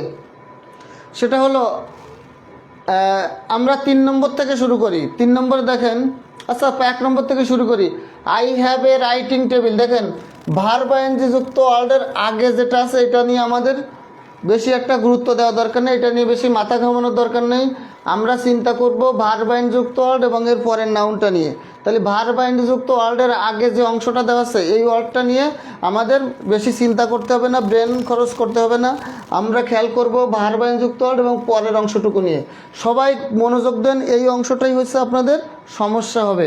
সেটা হলো দেখেন রাইটিং টেবিল, এই যে নাউনটা দেওয়া আছে ভার্ব আইএনজির পরে, এই নাউনটা কি আগের ওয়ার্ডটা অর্থাৎ ভার্ব আইএনজি যুক্ত ওয়ার্ডের কাজটা করতে পারে? খেয়াল করেন, টেবিল কি নিজে, রাইটিং টেবিল, টেবিল কি কখনো নিজে নিজে লিখতে পারে? না। টেবিল কি কখনো নিজে নিজে লিখতে পারে? পারে না। কিন্তু ম্যান, ম্যান লিখতে পারে। তাহলে ম্যান যদি লিখতে পারে, ম্যান টেবিলের উপরে কোনো বই খাতা রেখে বা ডায়েরি রেখে ম্যান মানুষ কিন্তু কি করতে পারে? লিখতে পারে। টেবিলের উপরে খাতা বই বা ডায়েরি রেখে মানুষ কিন্তু লিখতে পারে। তাহলে মানুষ যদি লিখতে পারে তাহলে এই রাইটিংটা হবে প্রেজেন্ট পার্টিসিপল। আর টেবিল লিখতে পারে না, তাহলে এই রাইটিংটা হবে জেরান্ড। বলেন রাইটিং টেবিল, এই রাইটিংটা হবে জেরান্ড, কারণ টেবিল নিজে নিজে লিখতে পারে না আর মানুষ নিজে নিজে লিখতে পারে। তার জন্য মানুষ এর আগে, ম্যানের আগে যে ভার্ব আইএনজি আছে এটার নাম হবে কি? Present participle. কথা বুঝতে পেরেছেন নাকি বুঝতে পারেন না? একটু বলেন, সবাই বলেন, কমেন্ট করে একটু বলেন যে বুঝতে পেরেছেন কি না। এরপরে খেয়াল করেন look at the flying bird. দেখেন বার্ড, পাখি কি নিজে নিজে উঠতে পারে নাকি পারে না? হ্যাঁ, পাখি নিজে নিজেই কিন্তু উপরে যে ওড়ে, মানুষ কিন্তু পাখিকে উড়িয়ে দেয় না। পাখি নিজে নিজে উঠতে পারে বলেই কিন্তু এই ভার্ব আইএনজিটা কী হবে? Present participle. দেখেন পাখি নিজে নিজে উঠতে পারে, আর নিজে নিজে উঠতে পারে বলেই এর আগে যে ভার্ব আইএনজিটা আছে এটা কি হবে? প্রেজেন্ট পার্টিসিপল হবে। বুঝতে পেরেছেন আপনারা? দেখেন go and catch the falling star, এই যে স্টার, স্টার মানে তারা, এইটা কিন্তু 41তম বিসিএসের একটা কোশ্চেন। এই দুইটা 41তম বিসিএস এসেছে। Go and catch the falling star, look at the flying birds, এটা কিন্তু বিসিএসের কোশ্চেন। দেখেন যাও এবং তারকাটা খসে পড়ছে ওটা ধরো। এইটা দেখেন এখন এই যে স্টার, স্টার কি নিজে নিজে খসে পড়ে নাকি আমরা আকাশে যে তারকাটা খসিয়ে নিয়ে আসি? কখনো আমরা আকাশে যেয়ে কিন্তু তারকাটা খসিয়ে আনতে পারবো না। তার মানে তারকা কিন্তু নিজে নিজেই পড়ে। তাহলে এটা প্রেজেন্ট পার্টিসিপল। এখন আপনারা আরেকটা কথা মনে রাখবেন, সেটা হচ্ছে তারকা খসে পড়া, আকাশ থেকে বৃষ্টি ঝরা, ঝড় হওয়া, বন্যা হওয়া, হ্যাঁ, সাগরের ঢেউ উপসে উপকূলে আসা, এগুলো কিন্তু মানুষ করতে পারে না। আবার ভাববেন যে এগুলো তো নিজে নিজেও করে না, এগুলো কেউ না কেউ করছে। সেটা কে করছে? উপরে আল্লাহ করছে। তাহলে আমরা করতে পারি না, প্রাকৃতিকভাবে যেটা হচ্ছে সেটা মহান আল্লাহ তাআলার নির্দেশে হচ্ছে। আর যেটা মহান আল্লাহ তাআলার নির্দেশে প্রাকৃতিক কোনোভাবে হচ্ছে সেটা সবসময় কী হবে? Present participle. সেটা কী হবে? Present participle. দেখেন এই যে স্টার, আকাশেতে তারাটা খসে পড়লেও সেটা কিন্তু আল্লাহ নির্দেশেই হচ্ছে। আকাশ থেকে বৃষ্টি পড়লে সেটা কিন্তু আপনার আমার কোনো ক্ষমতা না, সেটা কিন্তু মহান আল্লাহর নির্দেশে হচ্ছে। ঝড় হচ্ছে, টর্নেডো হচ্ছে, হ্যাঁ, এগুলো কিন্তু মহান আল্লাহর নির্দেশে হচ্ছে। তাহলে এগুলো সব কী হবে? প্রেজেন্ট পার্টিসিপল হবে, অর্থাৎ অ্যাডজেক্টিভ। বলেন the nightingale is a singing bird, বা the nightingale is a singing bird, এটা একটু অ্যান্সার করেন তো আপনারা, সবাই একটু অ্যান্সার করেন। সিঙ্গিংটা প্রেজেন্ট পার্টিসিপল সঙ্গে জেরান্ড হবে। পাখি কি নিজে উঠতে পারে নাকি পারে না? একটু অ্যান্সার করেন সবাই। আজকে কমেন্ট করতে বলি না আপনাদের বেশি, আজকে শুধু বুঝাইছি, এবার একটু কমেন্ট করেন, দুই একটা কমেন্ট করেন শেষে একটু, নাহলে কী পড়া বুঝলেন কি না সেটা আমি কীভাবে বুঝবো? বলেন বার্ড, সিঙ্গিং বার্ড, পাখি কি নিজে নিজে গান করতে পারে নাকি পারে না? সবাই একটু অ্যান্সার করেন। সবাই বলেন শুধু পি আর জি, শুধু পি আর জি, জেরান্ডলে জি, প্রেজেন্ট পার্টিসিপলে পি লেখেন শুধু। সবাই একটু কমেন্ট করবেন সিঙ্গিং বার্ডের সিঙ্গিংটা কি জেরান্ড নাকি প্রেজেন্ট পার্টিসিপল? সবাই একটু পি আর জি লেখেন।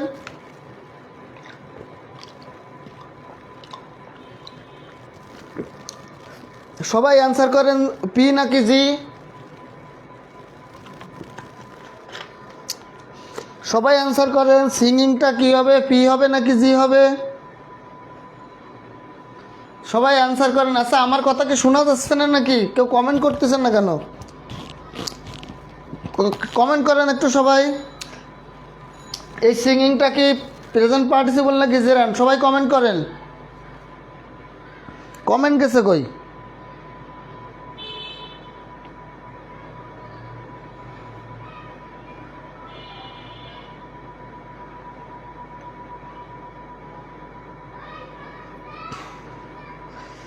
কমেন্ট করেন, সবাই কমেন্ট করেন। আমি বলেছি ভার্বাইনযুক্ত ওয়ার্ডের পরে যে নাউনটা থাকবে, এই নাউনটা এর আগের ভার্বাইনযুক্ত ওয়ার্ডের কাজটা নিজে করতে পারলে প্রেজেন্ট পার্টিসিপল, আর নিজে করতে না পারলে জেরান্ড। তাহলে পাখি কি নিজে উঠতে পারে নাকি পারে না? অ্যান্সার তো এত দেরি হওয়ার কথা না। সবাই একটু দ্রুত অ্যান্সার করেন। প্রেজেন্ট পার্টিসিপল হবে না জেরান্ড হবে? অ্যান্সার করেন সবাই। খালি দেখলে হবে, শুনলে হবে, একটু অ্যান্সার করেন। সিঙ্গিং কি হবে, প্রেজেন্ট পার্টিসিপল নাকি জেরান্ড হবে? দ্রুত অ্যান্সার করেন না কেন?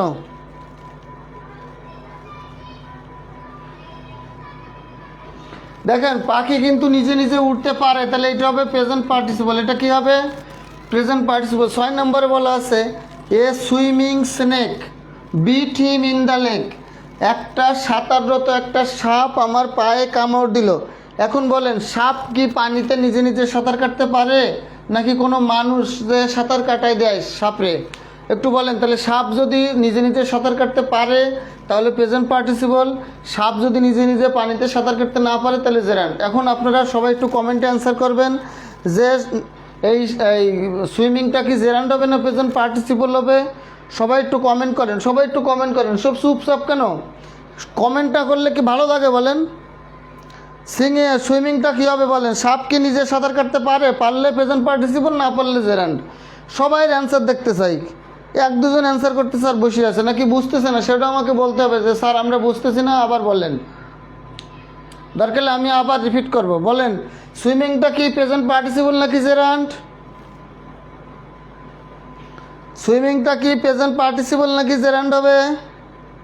দেখেন, এইটা সাপ কিন্তু নিজে নিজে সাঁতার কাটে পানিতে, তাহলে প্রেজেন্ট পার্টিসিপল। প্রেজেন্ট কী হবে? Participle. I saw a walking man.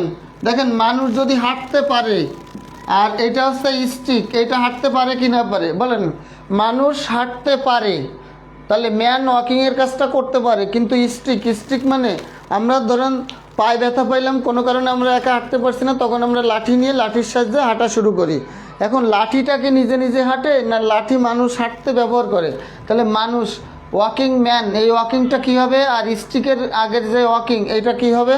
একটু কমেন্ট করেন সবাই, একটু কমেন্ট করে বলেন যে ওয়াকিং ম্যান এর ওয়াকিংটা কি, আর ওয়াকিং স্টিক এর ওয়াকিংটা কি। তাহলে 7 নম্বর দিয়ে অ্যান্সার লেখেন, 8 নম্বর দিয়ে অ্যান্সার লেখেন, দ্রুত দ্রুত অ্যান্সার লেখেন। হাসান ভাই লিখে, মাহমুদ হাসান ভাই শুধু জি লিখছেন। এখন কত নাম্বারটাতে জি লিখেছেন সেটা একটু বলতে হবে। হ্যাঁ, পিজি ওইভাবে লিখলে আমি বুঝবো, আগে পরে লিখলে বুঝবো, কিন্তু একটা লিখলে বোঝা যাবে না যে আপনি কোনটাকে অ্যান্সার করেছেন। তাহলে সবাই একটু কমেন্ট করেন যে ওয়াকিং ম্যান, ওয়াকিং মানুষ কি নিজে নিজে হাঁটতে পারে নাকি পারে না, আর স্টিক কি নিজে নিজে হাঁটতে পারে নাকি পারে না? অ্যান্সার করেন দ্রুত। হ্যাঁ, শারমিন পলি, গুড। সবাই অ্যান্সার করেন। আমি তো প্রায় উত্তর কাছাকাছি বলে দিয়েছি, শুধু আপনাদের লাস্টে অ্যান্সারটা ধরতে পারলেই হবে। দেখেন, মানুষ কিন্তু নিজে নিজে হাঁটতে পারে, তাহলে প্রেজেন্ট পার্টিসিপল, আর স্টিক কিন্তু নিজে নিজে হাঁটতে পারে না, তাহলে হবে জেরান্ড। আমি প্রথম থেকে আবারও রিপিট করে আসছি, কারণ এই জেরান্ড পার্টিসিপলগুলো সবার সমস্যা হয়। সবাই খেয়াল করেন, যারা ক্লাসে আছেন লাইভে সবাই একটু খেয়াল করেন। আমি আবারও বলে আসছি, প্রেজেন্ট পার্টিসিপল আর ভার্ব আইএনজি, অর্থাৎ ভার্ব আইএনজির পরে যদি নাউন থাকে তখন এটা প্রেজেন্ট পার্টিসিপল হতে পারে, তখন এটা জেরান্ডও হতে পারে। হ্যাঁ, তাহলে ভার্ব আইনযুক্ত ওয়ার্ডের পরে নাউন থাকলে এটা জেরান্ড হতে পারে, প্রেজেন্ট পার্টিসিপল হতে পারে। কখন জেরান্ড হবে, কখন প্রেজেন্ট পার্টিসিপল হয়? 1 নম্বর নিয়ম। 1 নম্বর নিয়ম হলো, ভার্ব আইএনজি যুক্ত ওয়ার্ডের কাজটা যদি এর পরে থাকা নাউন নিজে নিজে করতে পারে তাহলে প্রেজেন্ট পার্টিসিপল, যদি নিজে নিজে করতে না পারে তাহলে কী হবে? জেরান্ড হবে। আরেকটা কথা মনে রাখতে হবে, সেটা হলো ভার্বাইনযুক্ত ওয়ার্ল্ডের কাজটা যদি চলমান থাকে তাহলে প্রেজেন্ট পার্টিসিপল, আর স্থির থাকলে কি জেরান্ড। এখন এই দুইটা সূত্র অ্যাপ্লাই করলে কিন্তু আমরা মোটামুটি সব অ্যান্সার করতে পারবো। তাহলে খেয়াল করেন, ওই রাইটিং টেবিল কিন্তু নিজে নিজে লিখতে পারে না, লিখতে পারে না বলে এটা জেরান্ড হয়েছে। রাইটিং ম্যান কিন্তু নিজে নিজে লেখার কাজটা করতে পারে, ম্যান কিন্তু সিটি বিভিন্ন কিছু লিখতে পারে, তাহলে এটা কী হবে প্রেজেন্ট পার্টিসিপল হবে।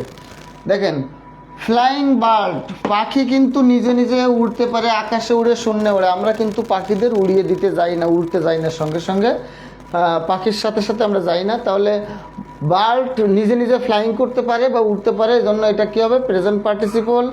স্টার, তারকাটা নিজে নিজে খসে পড়ে, এটা কিন্তু কোনো মানুষ খসিয়ে নিয়ে আসে না, আর নিজে নিজে খসে পড়ার কারণে এটা কী হবে প্রেজেন্ট পার্টিসিপল।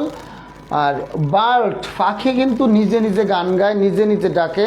দেখেন একটা পাখি মনে করেন সে মনের সুখে গান কাটছে গাছের ডালে বসে, আপনি যে পাখিটাকে জোরে বললেন এই পাখি আরও জোরে জোরে গান গাও, আরও সুন্দর করে মিষ্টি সুরে গান গাও, পাখিটা কিন্তু আপনার ভয়ে উড়ে চলে যাবে।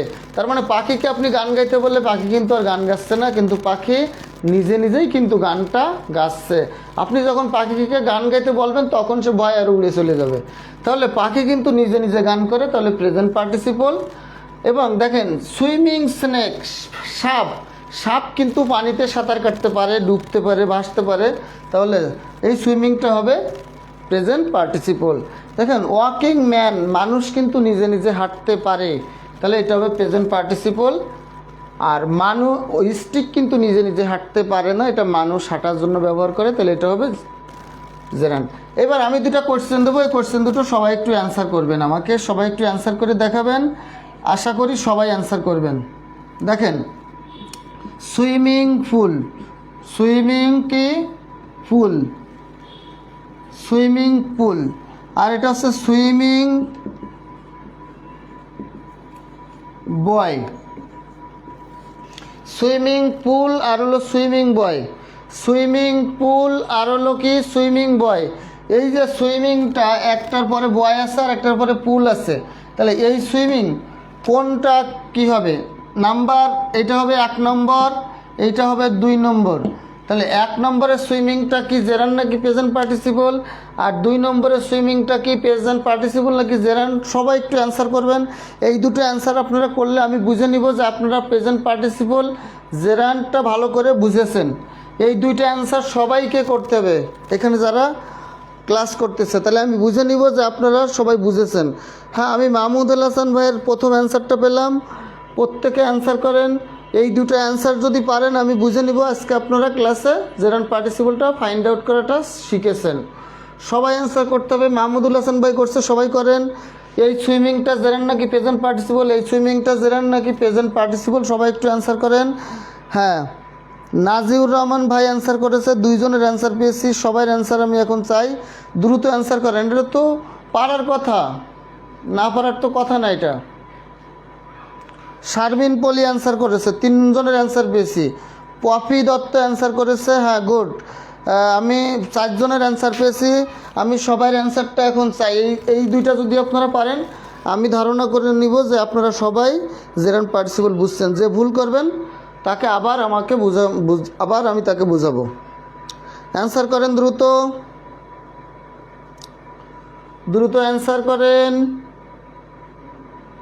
আবারও নেট স্লো কানেকশান, আরে কপাল, আজকে ওয়াইফাইটা বা কি শুরু করে দিল নেটওয়ার্কটা, কপালটাই খারাপ আজকে। অ্যান্সার করেন, সবাই অ্যান্সার করেন। সুইমিং পুলের সুইমিংটাকে জেরান্ড নাকি প্রেজেন্ট পার্টিসিপল, সুইমিং বয়ের সুইমিংটাকে জেরান্ড নাকি প্রেজেন্ট পার্টিসিপল, সবাই অ্যান্সার করেন।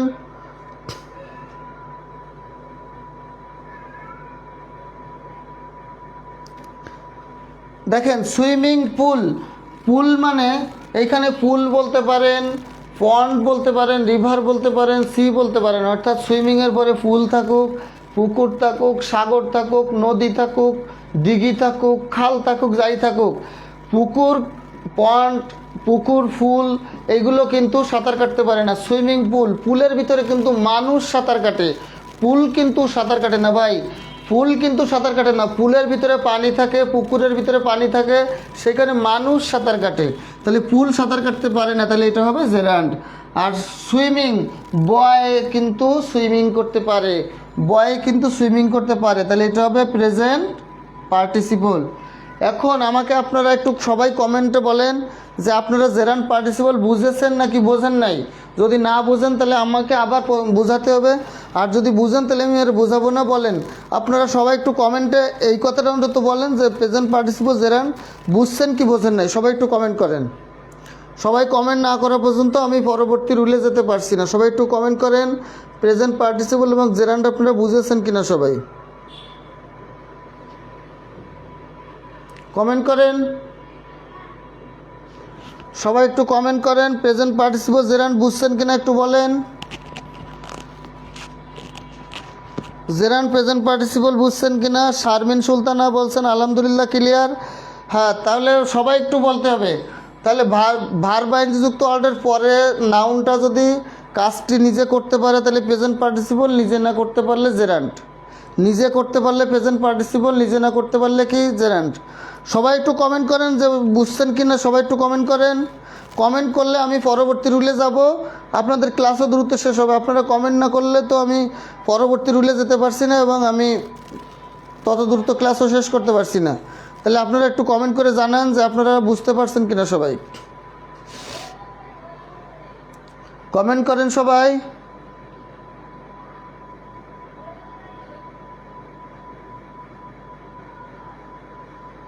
সবাই একটু কমেন্ট করেন।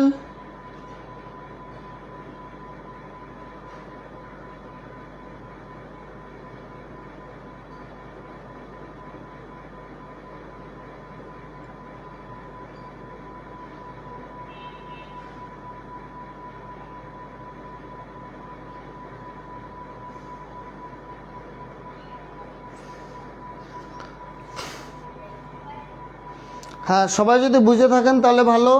তাহলে আমি এখন এটা মুছে দিলাম। তাহলে জেরান্ড প্রেজেন্ট পার্টিসিপল আমাদের শেষ। যদি কারো সমস্যা থাকে তাহলে আপনারা আমাকে এখন বলতে পারেন, আর না হলে আমি পরবর্তী যে আছে সেটা আমি বুঝাবো। দেখেন প্রেজেন্ট পার্টিসিপল যদি শেষ হয়ে থাকে তাহলে আমরা এখন পাস্ট পার্টিসিপল করব। দেখেন past participle, past participle, present participle শেষ, পাস্ট পার্টিসিপল। দেখেন ভার্বের V3 ফর্ম যেটা, এইটাই হলে ভার্বের past participle.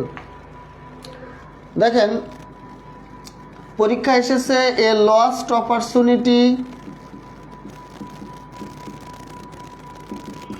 A lost opportunity never returns, a lost opportunity never returns. এই লস্ট, এ রিটায়ার্ড অফিসার,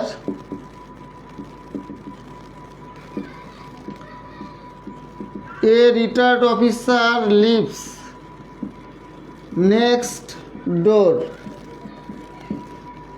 এই যে রিটায়ার্ড, এই দুটা কিন্তু পরীক্ষা এসেছে 42তম BCS, 39তম BCS, এই দুটা BCS এর কোশ্চেন।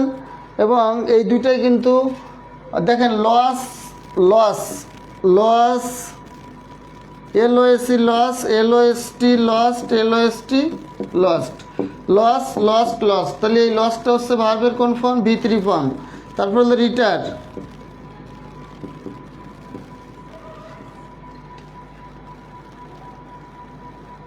Retire, retired, retired. তাহলে এইটা হলো ভার্বের V3 ফর্ম, এইটাও ভার্বের V3 ফর্ম। তাহলে এই ভার্বের V3 ফর্ম এগুলো কিন্তু পাস্ট পার্টিসিপল বলে একে। তাহলে ভার্বের V3 ফর্মটা হলো কি? Past participle.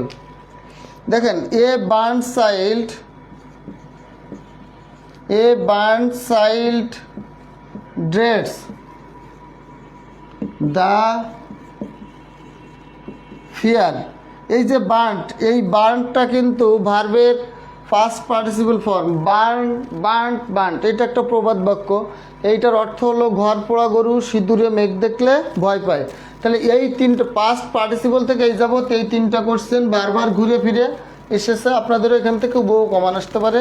এইটা বিভিন্ন প্রাইমারি বা নিবন্ধন, নন ক্যাডার বিভিন্ন পরীক্ষায় এই বার্ন স্টাইল টেস্ট ফেয়ার এটা এসেছে। এবার আসেন লাস্ট প্রকারভেদ perfect participle. Perfect participle, perfect participle হলো আমি বলেছি having plus V3 dot dot এই জাতীয় গঠন যদি থাকে সেটাকে বলা হবে কি perfect participle, having plus V3। যেমন বলেন having done the class, having done the class we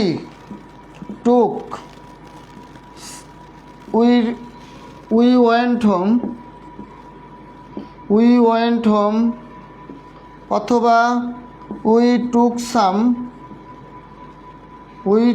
some rest.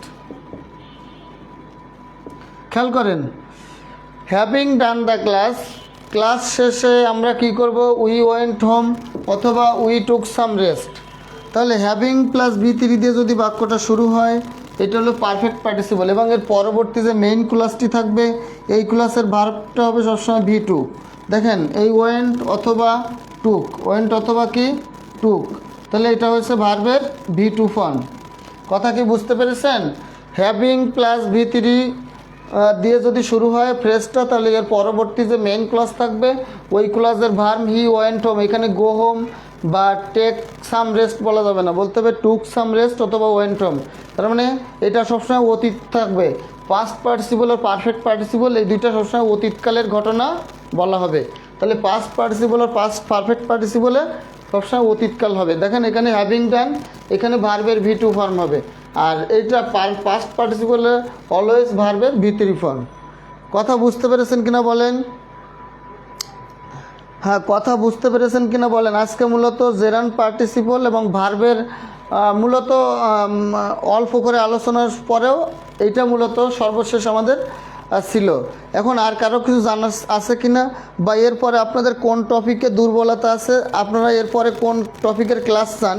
যদি কারোর কোনো টপিকে দুর্বলতা থাকে যে এই ক্লাসটা বা এই টপিকটা বুঝি না, তাহলে সেটার উপরে আমি পরবর্তীতে আবার ক্লাস নেব। তাহলে সেটা একটু কমেন্ট করে জানাবেন যে এর পরবর্তীতে কোন টপিকের ক্লাস চান বা কোন টপিকটা আপনার ভালো বুঝেন না। এখন জেরান্ড পার্টিসিপলের সমস্যাটা সমাধান হয়েছে কিনা, যদি সমাধান না হয়ে থাকে তাহলে আপনারা আমাকে প্রশ্ন করতে পারেন যে এটা বুঝি নাই, তাহলে আমি আবার সেটা আপনাদেরকে বোঝানোর চেষ্টা করব। বলেন জেরান্ড পার্টিসিপল আপনারা বুঝছেন কিনা? তাহলে দুইটা কথা শুধু মনে রাখবেন, সেটা হলো ভার্ব যুক্ত অর্ডার কাজটা নিজে করতে পারলে প্রেজেন্ট পার্টিসিপল, নিজে না করতে পারলে জেরান্ড। কাজটি চলমান থাকলে প্রেজেন্ট পার্টিসিপল, কাজটি চলমান না থেকে স্থির থাকলে জেরান্ড। এই দুইটা কথা মনে রাখলে যে কোনো ওয়ার্ডকে আপনারা জেরান্ড পার্টিসিপলে মানে সঠিক অ্যান্সারটা বের করতে পারবেন। তাহলে আমাকে আপনারা এখন বলেন যে আপনারা সব বুঝছেন কিনা বা কোনো সমস্যা আছে কিনা একটু বলেন আমাকে।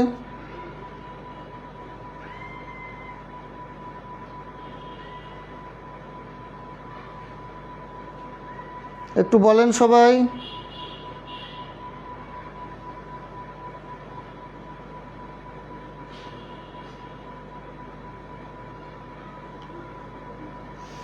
সবাই একটু বলেন যে বুঝছেন কিনা। যদি না বোঝেন তাহলে আমরা ক্লাসটা এখানে শেষ করব।